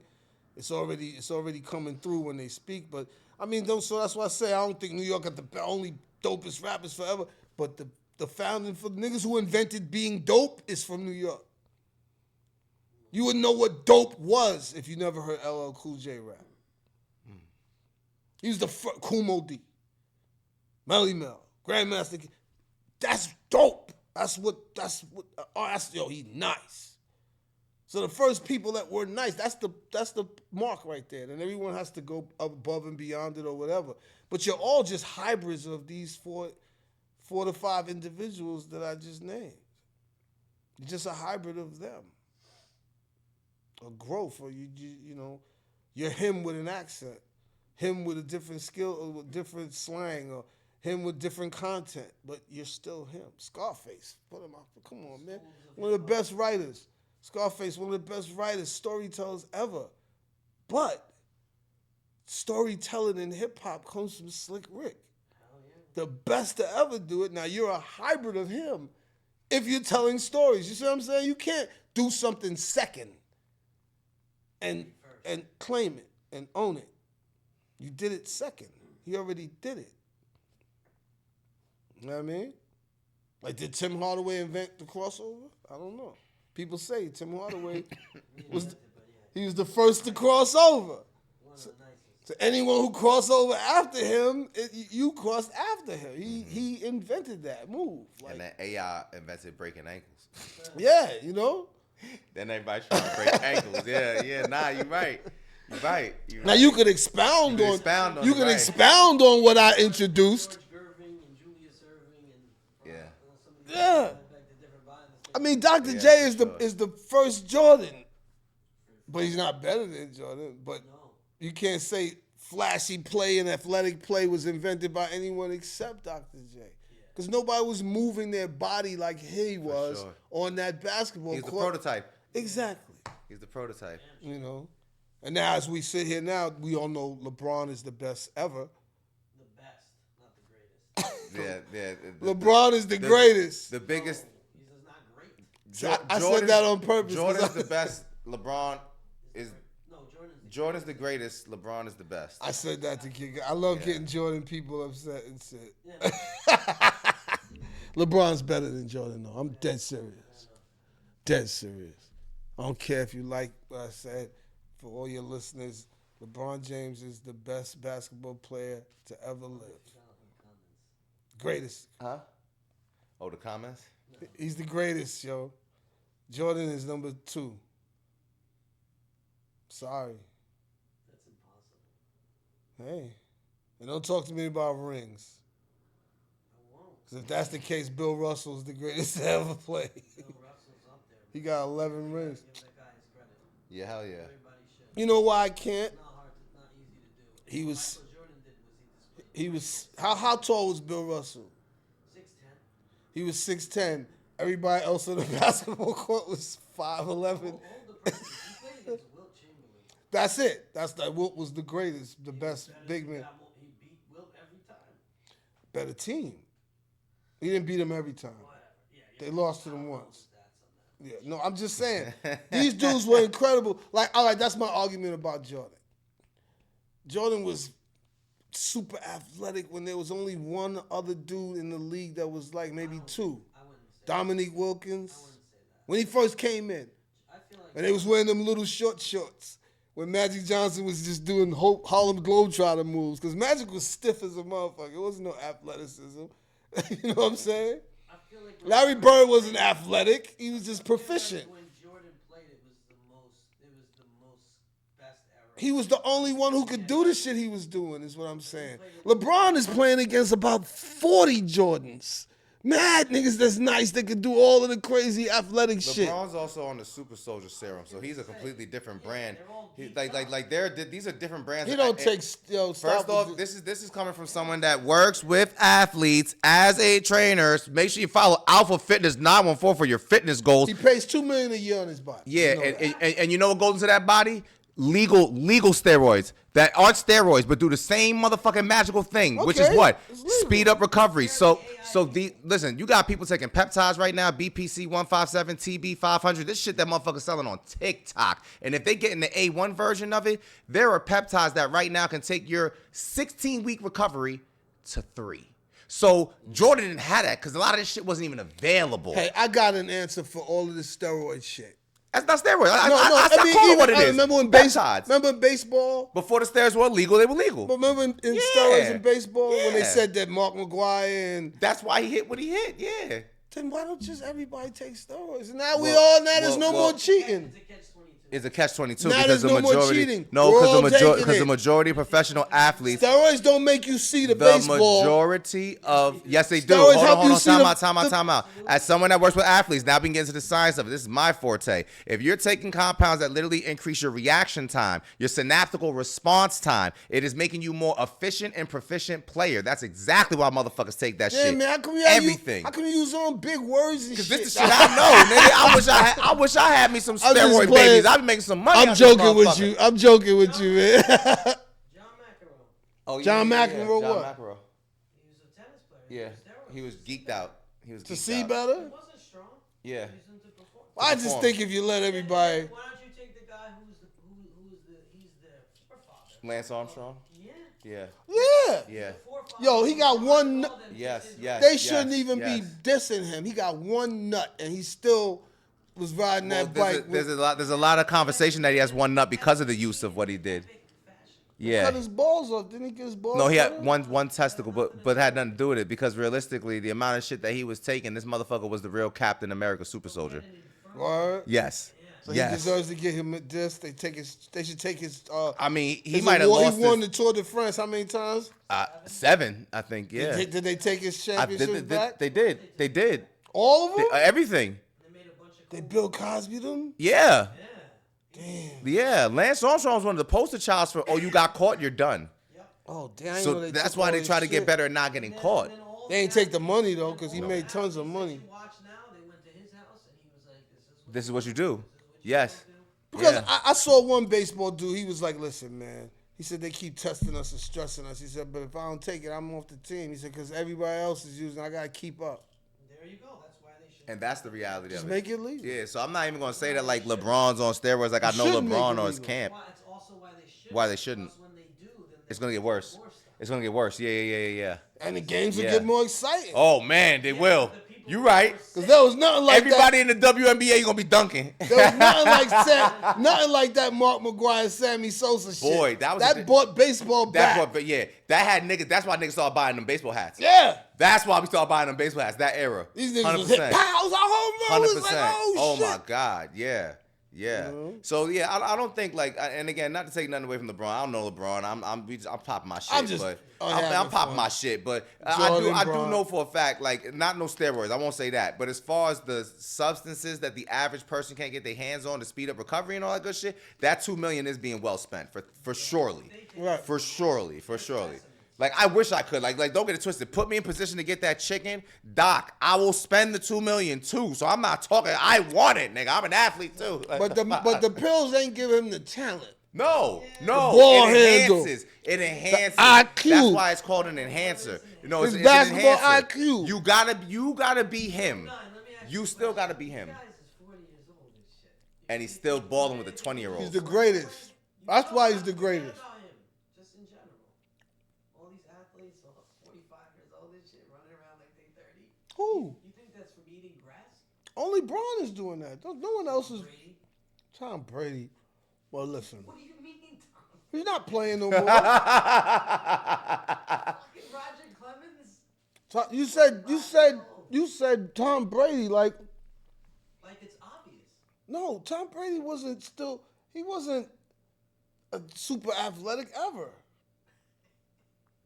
You know why Tom Brady was so good? You ever remember when He had a $15 million offensive line. Let me stop this. I'll let you go. But you remember when a guy He wasn't nice like that. Remember when like Robert Parrish was 39 and we were all like, get off the Gargoyle. Yeah, because age is real. He was bum When you juice. see players playing into their 40s, why do you think that's the case? I don't see players playing into their 40s. I see LeBron. No, actually, you have more athletes At a now. high level, LeBron. Who else? You have more athletes now. Roger than ever. Clemens is a pitcher. Come on. He played until he was 45 and he was So throwing more what? At 45 than he was at All you gotta do is take care of that arm. Come on, man. That ain't so special. his head was the size of That ain't, to me, that ain't so special. He's a The pitcher. man's on growth hormone like a motherfucker. It's not like he was. an expert. Bro. Yeah, no, Okay, he's on- now he's if on Roger growth Clemens stole a hormone. base, then I'd be like, whoa. Breaking records at 45. Pitching. So You got one job. The mechanics for pitching and all John my McEnroe athletes, wasn't in his 40s. all my athletes know this. That the And by the mechanics time of John pitching, McEnroe got to his 40s, he was dog water. They was kicking. Because the steroids weren't that good back then. and that's a 1,000% fucking fact. That the coupling of steroids with growth hormone and peptides right now, HGH. that's the growth hormone. The coupling of peptides with growth hormone and steroids has changed the game. I don't give a fuck who anyone thinks they are. I can't wait till we get on a larger platform, or I'll even use this platform to start really calling these motherfuckers out. I can tell you just based on anatomical design, muscle degradation, actual timelines that human beings are on because we have biological clocks. I can tell you at what age the motherfucker's testosterone levels start to drop. So all that bullshit where the niggas be super jacked up talking about I'm vegan and niggas is 240 pounds, 0% body fat. They juiced out they fucking mind. They're juiced out of their fucking minds, bro. Oh my and, God. and this is just the majority of people. Shoulder injury, right? Right. What do you think happens to them when they have that shoulder injury? They back the next day. And they shoot shit directly into the injury. There's even a guy online, shouts to Larry Wheels. People are just superhumans. Like now. No, I believe LeBron James Is a superhuman. I keep saying that. I'm not deviating from what I'm saying. LeBron James Or he's potentially is 40, very well. dunking like he never before, banging on niggas. Like, come on, man. Yeah, he's juiced to the gills. He is naturally gifted. Yo, he's just a naturally gifted superhero. And y'all don't appreciate LeBron James the way you should. I gotta say it like that. LeBron James. AI is still the best to me. AI That's my favorite player, but AI I is still mean, the best. He my number one player. AI is my favorite player, but LeBron James He was the answer. is the GOAT. 40 years old, it's not that he's still playing, he's still dunking on niggas' face. He still balls to forehead on niggas. How old is Beasley? Pause. Ain't Beasley about to be 40? Ain't Beasley 40? Michael Beasley? Yeah, He ain't plays Beasley for Ice Cube now. Yeah, but Michael Beasley's still going to gun down any play you put in front of him. He ain't backing down one-on-one. And you acting like one-on-one is easy, nigga. Niggas, that's still one-on-one. He playing one-on-one at the highest level against the top players on the fucking The world. IQ don't have to be that high. Basketball is a game of how you thinking on the court. The your IQ floor gotta be general. because that man be knowing the plays before the. One thing I say about Michael Beasley is he must have either the ability to see the future or he got IQ like that. So you think it's easier to harder to play by yourself than to play with 4 other people who you got to pass them the ball, you got to make moves, you got to cut, you think No, of course not. But one-on-one is just you. All you gotta do is put the ball in the hole. Right. How And there is no greater competition. How smart you gotta be to do There's that? no greater competition between human beings than one-on-one. Nah, because it is competition. you But versus IQ. Right, and you have to use the same way in fighting. There's fight IQ. That's the same thing for one-on-one. There is no such thing as a one-on-one competition where IQ doesn't come into play unless you're doing some shit where you're blindfolded, ears are covered. That's the only time where you don't need IQ. Crawford or Canelo? Who you got? I'm probably going with Canelo. What's the day? I'm probably going with Canelo. But I'm over Fights UFC in fighter. 3 weeks. I know. He's kind of a wizard with this. Yeah, I'll probably honestly go with Canelo. I'm more of a UFC person personally, but I love am a combat boxing sports. master. I love expert. combat sports.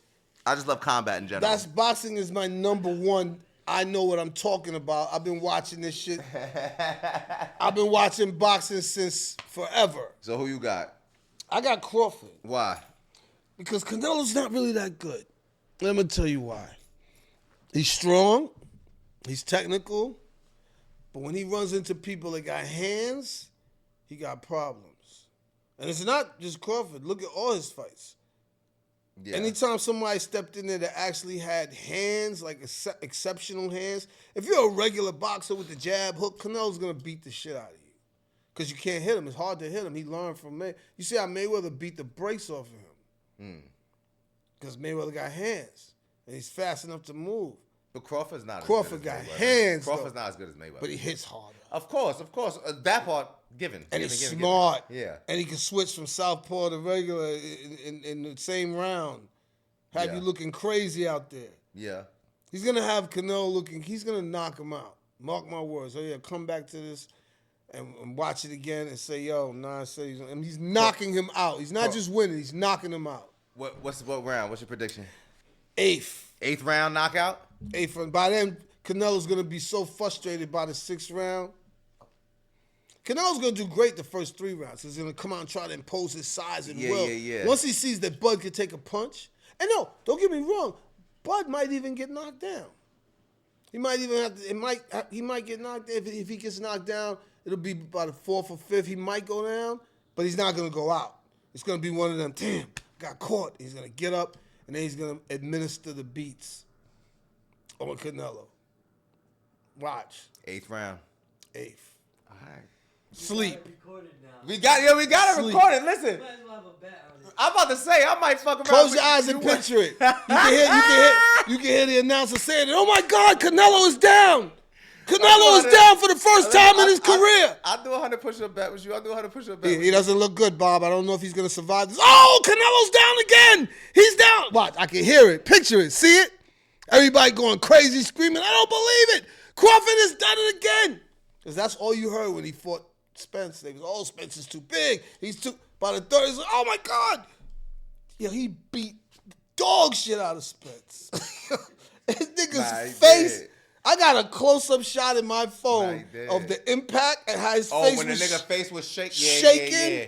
He turned the airplane. He turned him into a Teletubby. Yeah, the nigga looked crazy. Silly.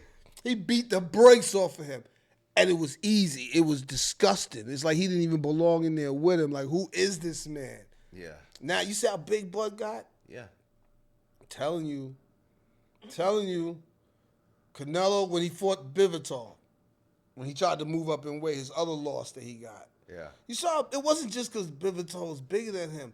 Bellator was combinating land. Bellator had hands. He was lighting Canelo's face up.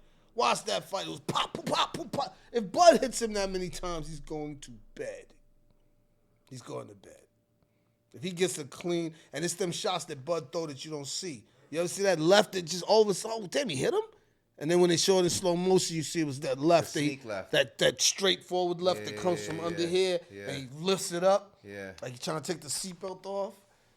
When he catch him with that, then Canelo's going to be like, that's what's going to stun him. And then once he gets you hurt, you already know what Bud do when you get hurt. Finish him. Porter. Porter never got knocked out before. Never got knocked down before. Until when? Until he met Bud. And not only did Bud knock Porter out, his daddy got on the side of the ring with the white shit. It was like, Porter's daddy said, no, I don't want. That's worse than getting slapped. Is when they come up and say, nah. You know, like Rocky. That's Throw the Rocky towel. Shit. Yeah, that's that Rocky shit. And what Apollo say, no. He said no. And he died. If he dies, he dies. But I'm saying, yo, watch this fight. It's going to be a good fight, though. It's not going to be easy. I think it's gonna Canelo's be a dope. Don't get me wrong. Listen. I predict that Canelo's going to win, but for the sake of Win like how I work in the real world, I'm betting money on Crawford. But why you think he's going to win by decision? I think that if Canelo wins, that Canelo wins by decision. It won't be by decision. If Canelo wins, he's got to knock him out. He's not outpointing Bud. If Bud gets on that Mayweather shit, like Fair. I'm not engaging with you, Fair. because he's a better He's boxer a better than boxer him. fair. So if all he want to do is score points, Bud ain't coming in there to score points. He never comes in there to score points. That's the only reason I said that if it go to distance, then I can see Canelo getting that decision. I didn't see Canelo getting a knock. I don't see him knocking him out. I see that because Bud been on the ground before. I've seen him go down, but I don't see Canelo knocking him out. Canelo hits a lot harder than the guy who knocked him down. Truth. But Canelo don't really knock people out. Exactly. He got 39 knockouts. He got 39 against cab drivers. Against the guys with day jobs. If a nigga got something else to do, like you saw 300, yeah. When nigga said, how many soldiers have you bought, Leonidas? He said, I bought 300. He said, what do you do? And the dude was like, I'm a blacksmith. Yeah. You know, he said, Spartans, what's your occupation? This like, So you see, I bought more soldiers than you. This all these niggas do. This is all they do. So, you know, Canelo, he fought. He did fight the dude that had a day job. Remember? And the guy did good against him and lasted, but he came from his day job to fight him. Yeah. Works at a. Come on, you fought a nigga with a job, and you didn't knock him out. Get the fuck out of here. You gonna deal with Bud? Fuck out of here. It's gonna be a long night, boy. Hey yo, you feel like the industry ever robbed you of any moments? Yeah, man. When you know, especially when you know, when I was on that label on Profile and I got trapped with the lawsuit. They was selling the label of Arista, and I had to sit there for 3.5 years, from '98 to 2001, because Arista bought Profile Records. And they were excited. The guy they was excited about it at the time. They wanted me, Smooth the Hustler. They got Camp Low. All up-and-coming artists who had good songs. Like, you could say nothing. We all came out the gate with, you know, with hits. Yeah, hell yeah. I had What You Want. Smooth the Hustler had Broken Language. Yeah. Camp Low had Lucchini. This is it. So, yeah. a nice little line of these dudes with the right production, the right push, and the right machine, because we did it without the machine. It's another thing. I ain't have no machine behind me. It was just all me. It was all that record being so original and being so, you know what I mean? Me believing, being something you didn't hear yet is why I was able to resonate with people. So once that happened, you know, when we sat there for years until they made this deal happen. Yeah. Unfortunately for me, in that time period, DMX came. Similar sound, people would say. I didn't think we were anything alike as far as artists, and you know, but you gotta understand, I loved X too, don't get me wrong. But I knew it was gonna be a problem when people started going, yo, everywhere I went, people was telling me, yo, X sound like you. Or X he stole your style, you know. It got so bad to the point where I'd be out with my woman somewhere, IKEA. And the dude would be like, yo, nah. I'd be like, nah. Yo, you look like, nah, no. Because I had cut my hair. So I was like, nah. Heard your new record. You know, no, they wanted to tell me the same thing people was already telling. Yo, DMX, it was a fucking nightmare. I didn't want to hear that shit no more. So it was like, And I realized that, yo, there's an Earl Simmons in every neighborhood. That's why everyone knows somebody like X. You know what I mean? The guy, you love him, but you got to watch him. You know, he comes around when he's not drunk. He's the coolest mother. So he just embodied that. So it was dope. But by the time I got to Arista, when they didn't let me go, they wanted a demo tape, or what they wanted to call songs to present, because it had been a while. Right. You know, we didn't have the internet. I was locked into a contract. I could not just go make records anywhere else. Yeah. I wasn't getting no phone calls to be on features. None of that, because I was a lone wolf in this shit. So for those 3 years, I'm sitting there, and this dude's going platinum. So I turned in some songs. They gave me money for it. I think a little under 50 maybe. It was nice enough check for the lawyer to be like, yo, listen, keep that. Pull some demos out that you got. I'll turn those in. Mind you, I had Fred Davis was my lawyer, which was Clive Davis's son. Strategically, I went to get him because I just wanted to get the fuck off the label. I knew they didn't want me up there because the people who worked there, they were excited about us coming there. They didn't work there no more. 3.5 years went by. It's a whole new dude. He's like, let's hear what you got. So I turned in some songs, and just like I thought, he sound like X. What do we do with that? They was like, how do I sound like somebody I came before? That I sounded, you know what I mean? And they was like, it doesn't matter. In public perception, he's triple platinum. You had a modest hit record, and then that was it. This guy's the machine. So Arista, I said, well, then let me go. So they finally gave me a release. Didn't give me too much headache. Like I said, I had the lawyer to take care of that. So when I got released from there, I was kind of like just wandering. You know what I mean? Because the way you got a record deal when I came out was you made a demo, you shopped it, and someone heard it, they liked you, and then they signed you. Yeah. You know what I mean? Yeah. So, but everything in that little time period had changed. You know, and it was, like I said, it wasn't the do-it-yourself era yet. It was a very tricky time because the internet was just like MySpace is the reason why I even began doing it again.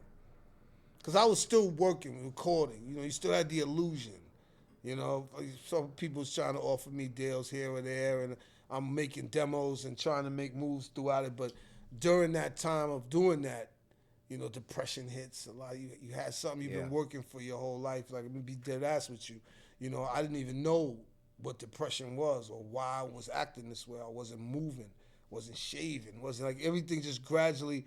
I started just going to this shell, like the depression, because I had worked almost 10 years to get there. You know what I mean? Yeah. And I had it for 1.5, 2 years in my mind. I went on one little tour, had it for a minute, and then it was gone. And it wasn't so much the fame, it was the feeling. It's like a drug, like you doing your passion, and then it's gone. So I went into the state of depression, to be real with you, you know. And I moved to Harlem. And Harlem was definitely a dope place for me at that time. Because in Harlem, it was about getting to it. Mm-hmm. Just the people who lived there. You know, even if they ain't have much, you would see them outside with fresh white T-shirt, fresh white Air Force, and a guy walking around hustling them. Because you know you need a fresh one. You've been out here all day, you spilled weed ash on your shirt, but they wanted to present themselves a certain way, and it was about getting it. And they understood the presentation was a lot. So I started to get the feeling again, and then MySpace came out. Some guy had a page, a MySpace page. It wasn't mine, though. Because I ain't know nothing about that shit. It just had like 3 million friends or some shit. So my man Jesse West, Third Eye, he called me one day and said, yo, man, there's a dude out here with a MySpace page acting like he's you. I said, how you know? He said, because he asked him, how's your daughter? And the dude said, she good. And he was like, nah, I ain't got no daughters. Who are you? So I found the dude, and he gave me the page. He said, you didn't have one, man, I'm just a fan. I said, but you make it pretend you me, you talking to people, you talking to girls, you talking, you know what I'm saying? You acting like you me. So he gave me the page, though. So I had all the So I said, you know what? I got these demos. Let me see if people want to fuck with these. So I said, I'm going to sell these CDs. And, yo, it was crazy. I couldn't press them shits fast enough. I was pressing them and selling them just mailing them out. You know what I mean? To other countries everywhere. Just, you know, this is when we had to do Western Union and send the money to here, and then somebody would send it, you know what I mean? So it made me go, okay, I want to, you know, fuck with this. So I put out an album in 2009 called Quinine with this company overseas called Smoke on Records.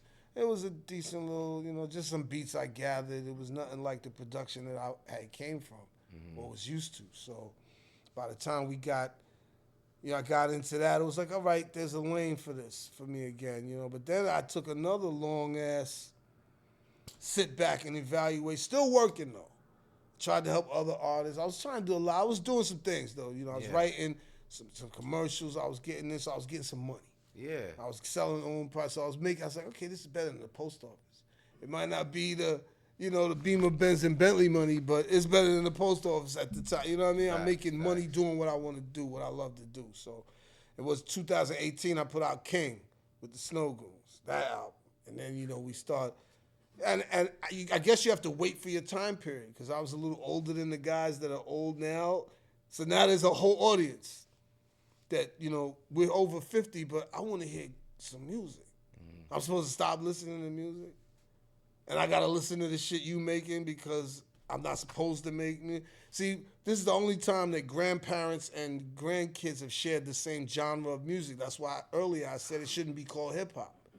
Because they think it's the same thing. It's not the same thing. You call that, call this. We're sharing a genre with them. You know what I mean? That never happened before. You know, people who like doo-wop, when doo-wop died out, the next wave was disco or whatever. There's a whole new, that was for the younger people. You know what I mean?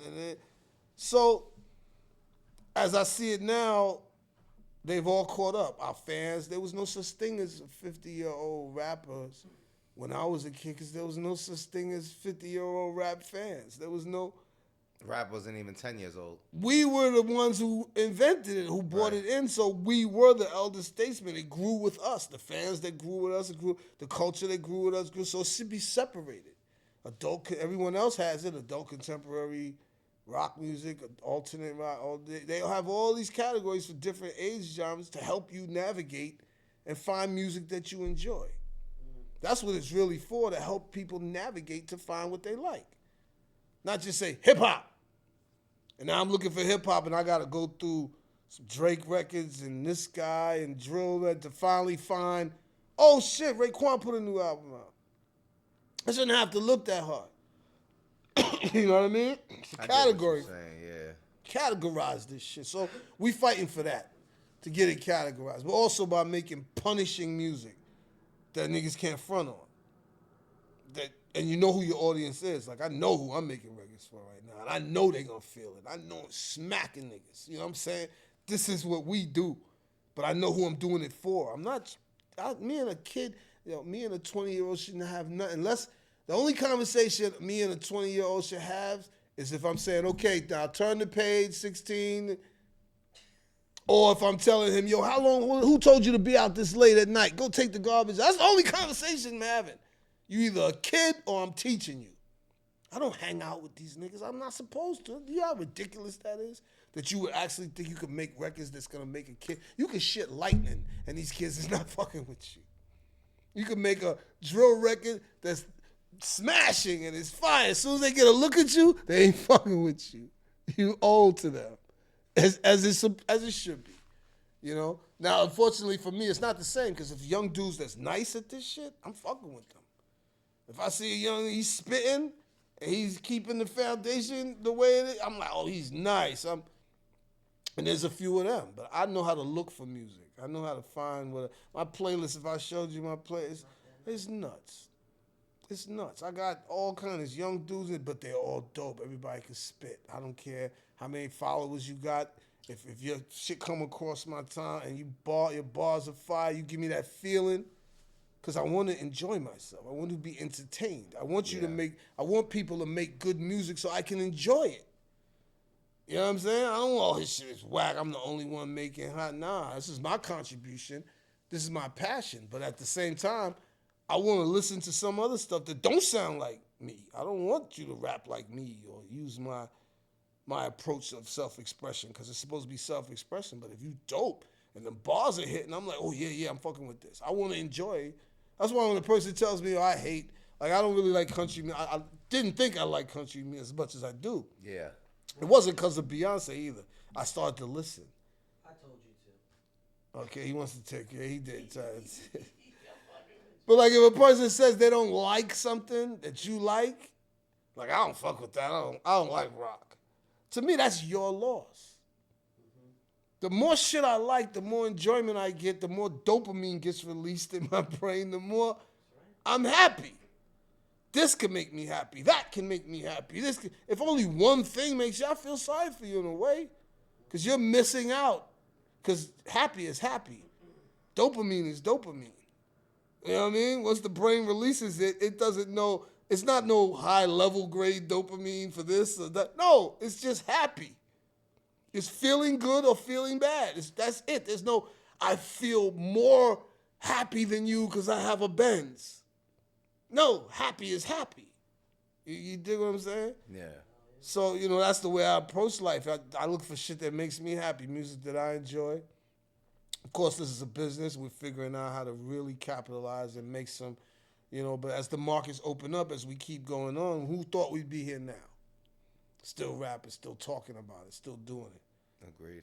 Ghostface new album come out next week. Right? It's like Yeah. Rick, 60 years old, just dropped the album. Yeah. Good or bad? I'm not even asking. I'm not even at the point of trying to say, oh, you like it or you don't. It doesn't matter. He's People are done. living He their did it. dream. They doing it. They Yeah. having they experiencing their passion, and guess what?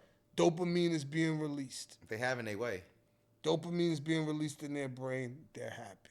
They deserve it. You find something that makes that dopamine release in your brain and pay your bills, Yeah. and then you won. That's right. Like you ask someone, are you more successful than Tupac? Fuck yeah. I'm alive. No disrespect, but isn't the point to live as long as possible? That's winning. I thought that was it. I'm winning. Better than Marvin Gaye, Bob Marley, whoever the fuck. I'm alive. You know what I mean? Now, my legacy might not be all the adoration. That's all for the living because a dead person don't Don't know give a a fuck, fucking yeah. thing about none of that shit you talking about. You ain't lying. So you would say, Biggie was, to me, the best one I ever heard. I was able to be in his presence before and see him, see how he does it and hear. I know what he invented in this because I've been here since it was, hey, I said my name was, I come around. And I'm from here. I'm from that. To hear, you're rain on the top with short like leprechaun.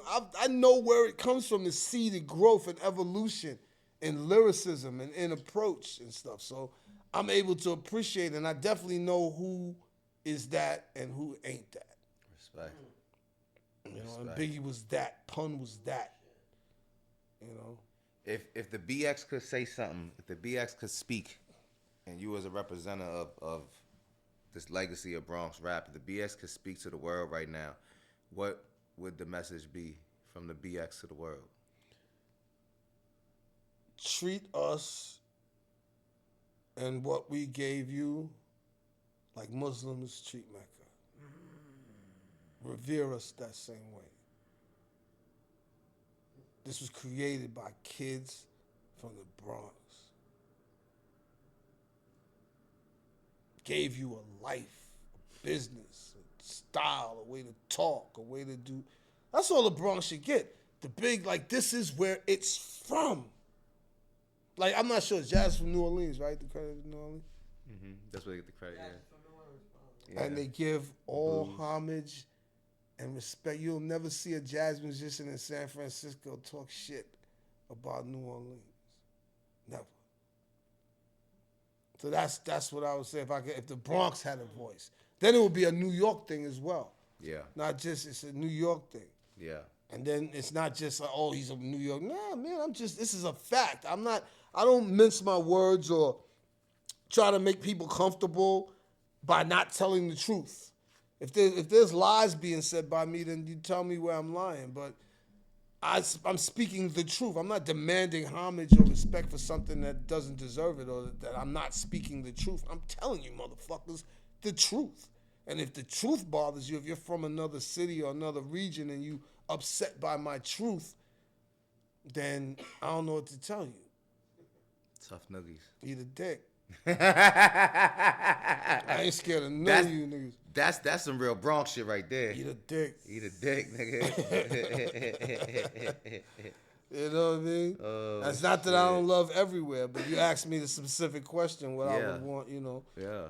Then I would want all people that's involved in this culture to actually, you know, appreciate it and protect it. Like, we ain't protect this shit. We're allowing it to destroy our kids when it used to heal our kids. Public Enemy helped me a lot. KRS helped me a lot. Just navigating, just learning stuff. You know what I mean? Yeah.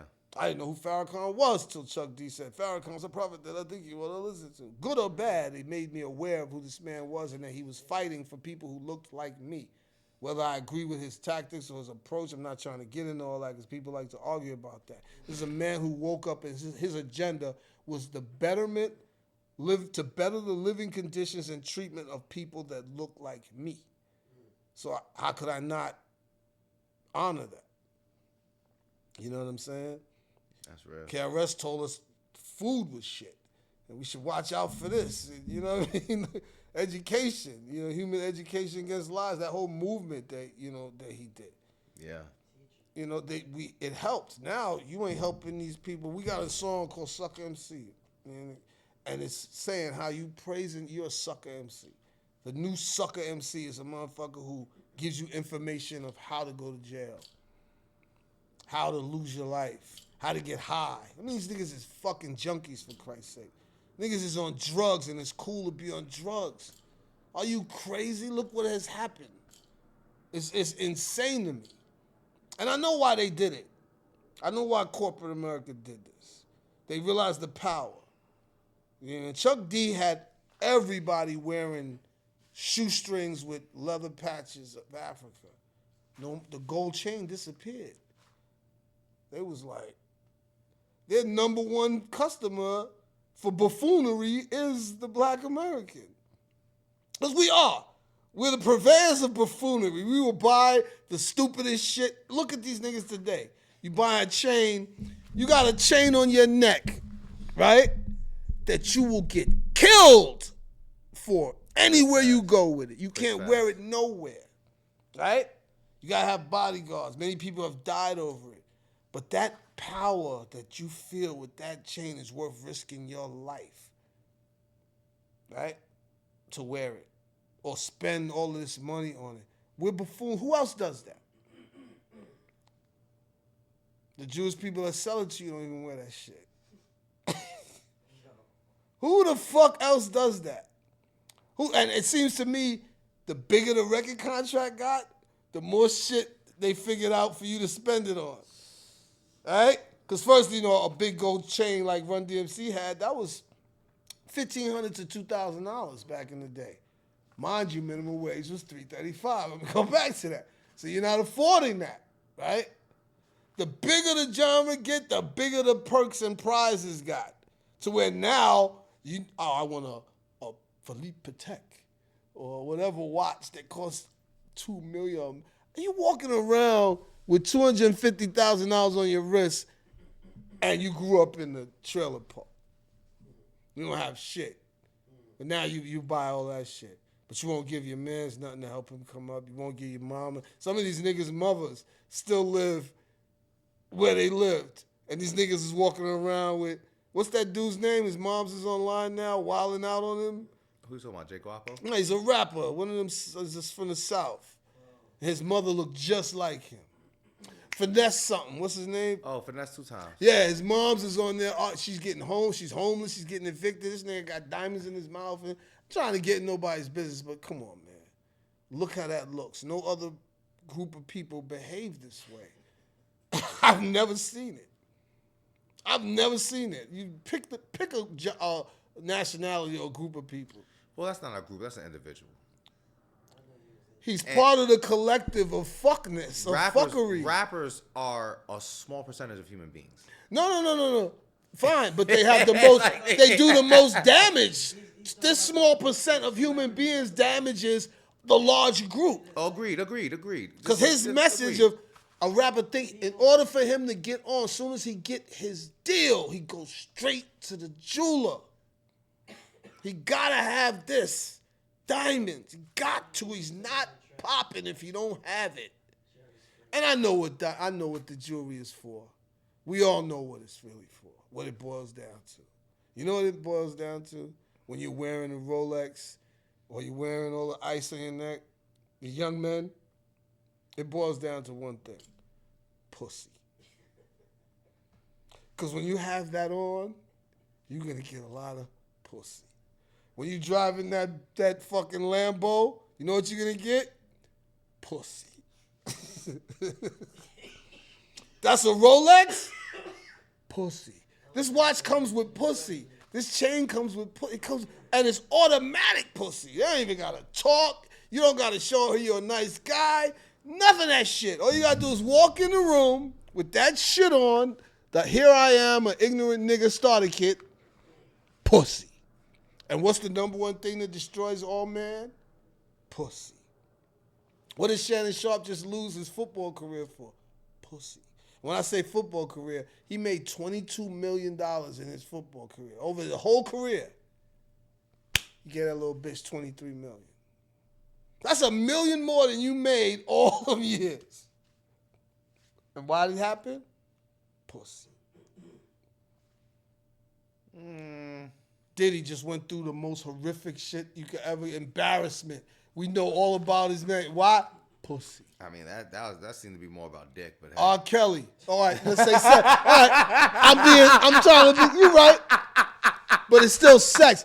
Yeah, agree. I should say the most dangerous thing in the world, the most vulnerable thing in the world is a rich man with a dick. See, if you castrate these niggas after you give them $20 million, I bet you none of them will lose their money. If they get into an accident and they cripple and they can't use their dick. Bill Cosby, out of here. Put his dick. R. Kelly, his dick. All these niggas, even OJ, his dick. Because his dick made him kill the people. Because it's pussy. So it all goes back to this dick and the pussy. I mean, what the fuck are we doing here? People are missing God. Like you missing some sort of spirituality. Some sort of connection to something greater than your own sexual pleasure. Agreed. I mean, come on, man. Bill Cosby was fucking Mr. Apple Pie. And we found out, that his weakness, pussy. R. Kelly was singing his ass off. Greatest R&Bs ever. Oh, I missed that nigga's songs. I still listen to, but you missed some new shit. Why is he in jail? Say it with me, kid. Pussy.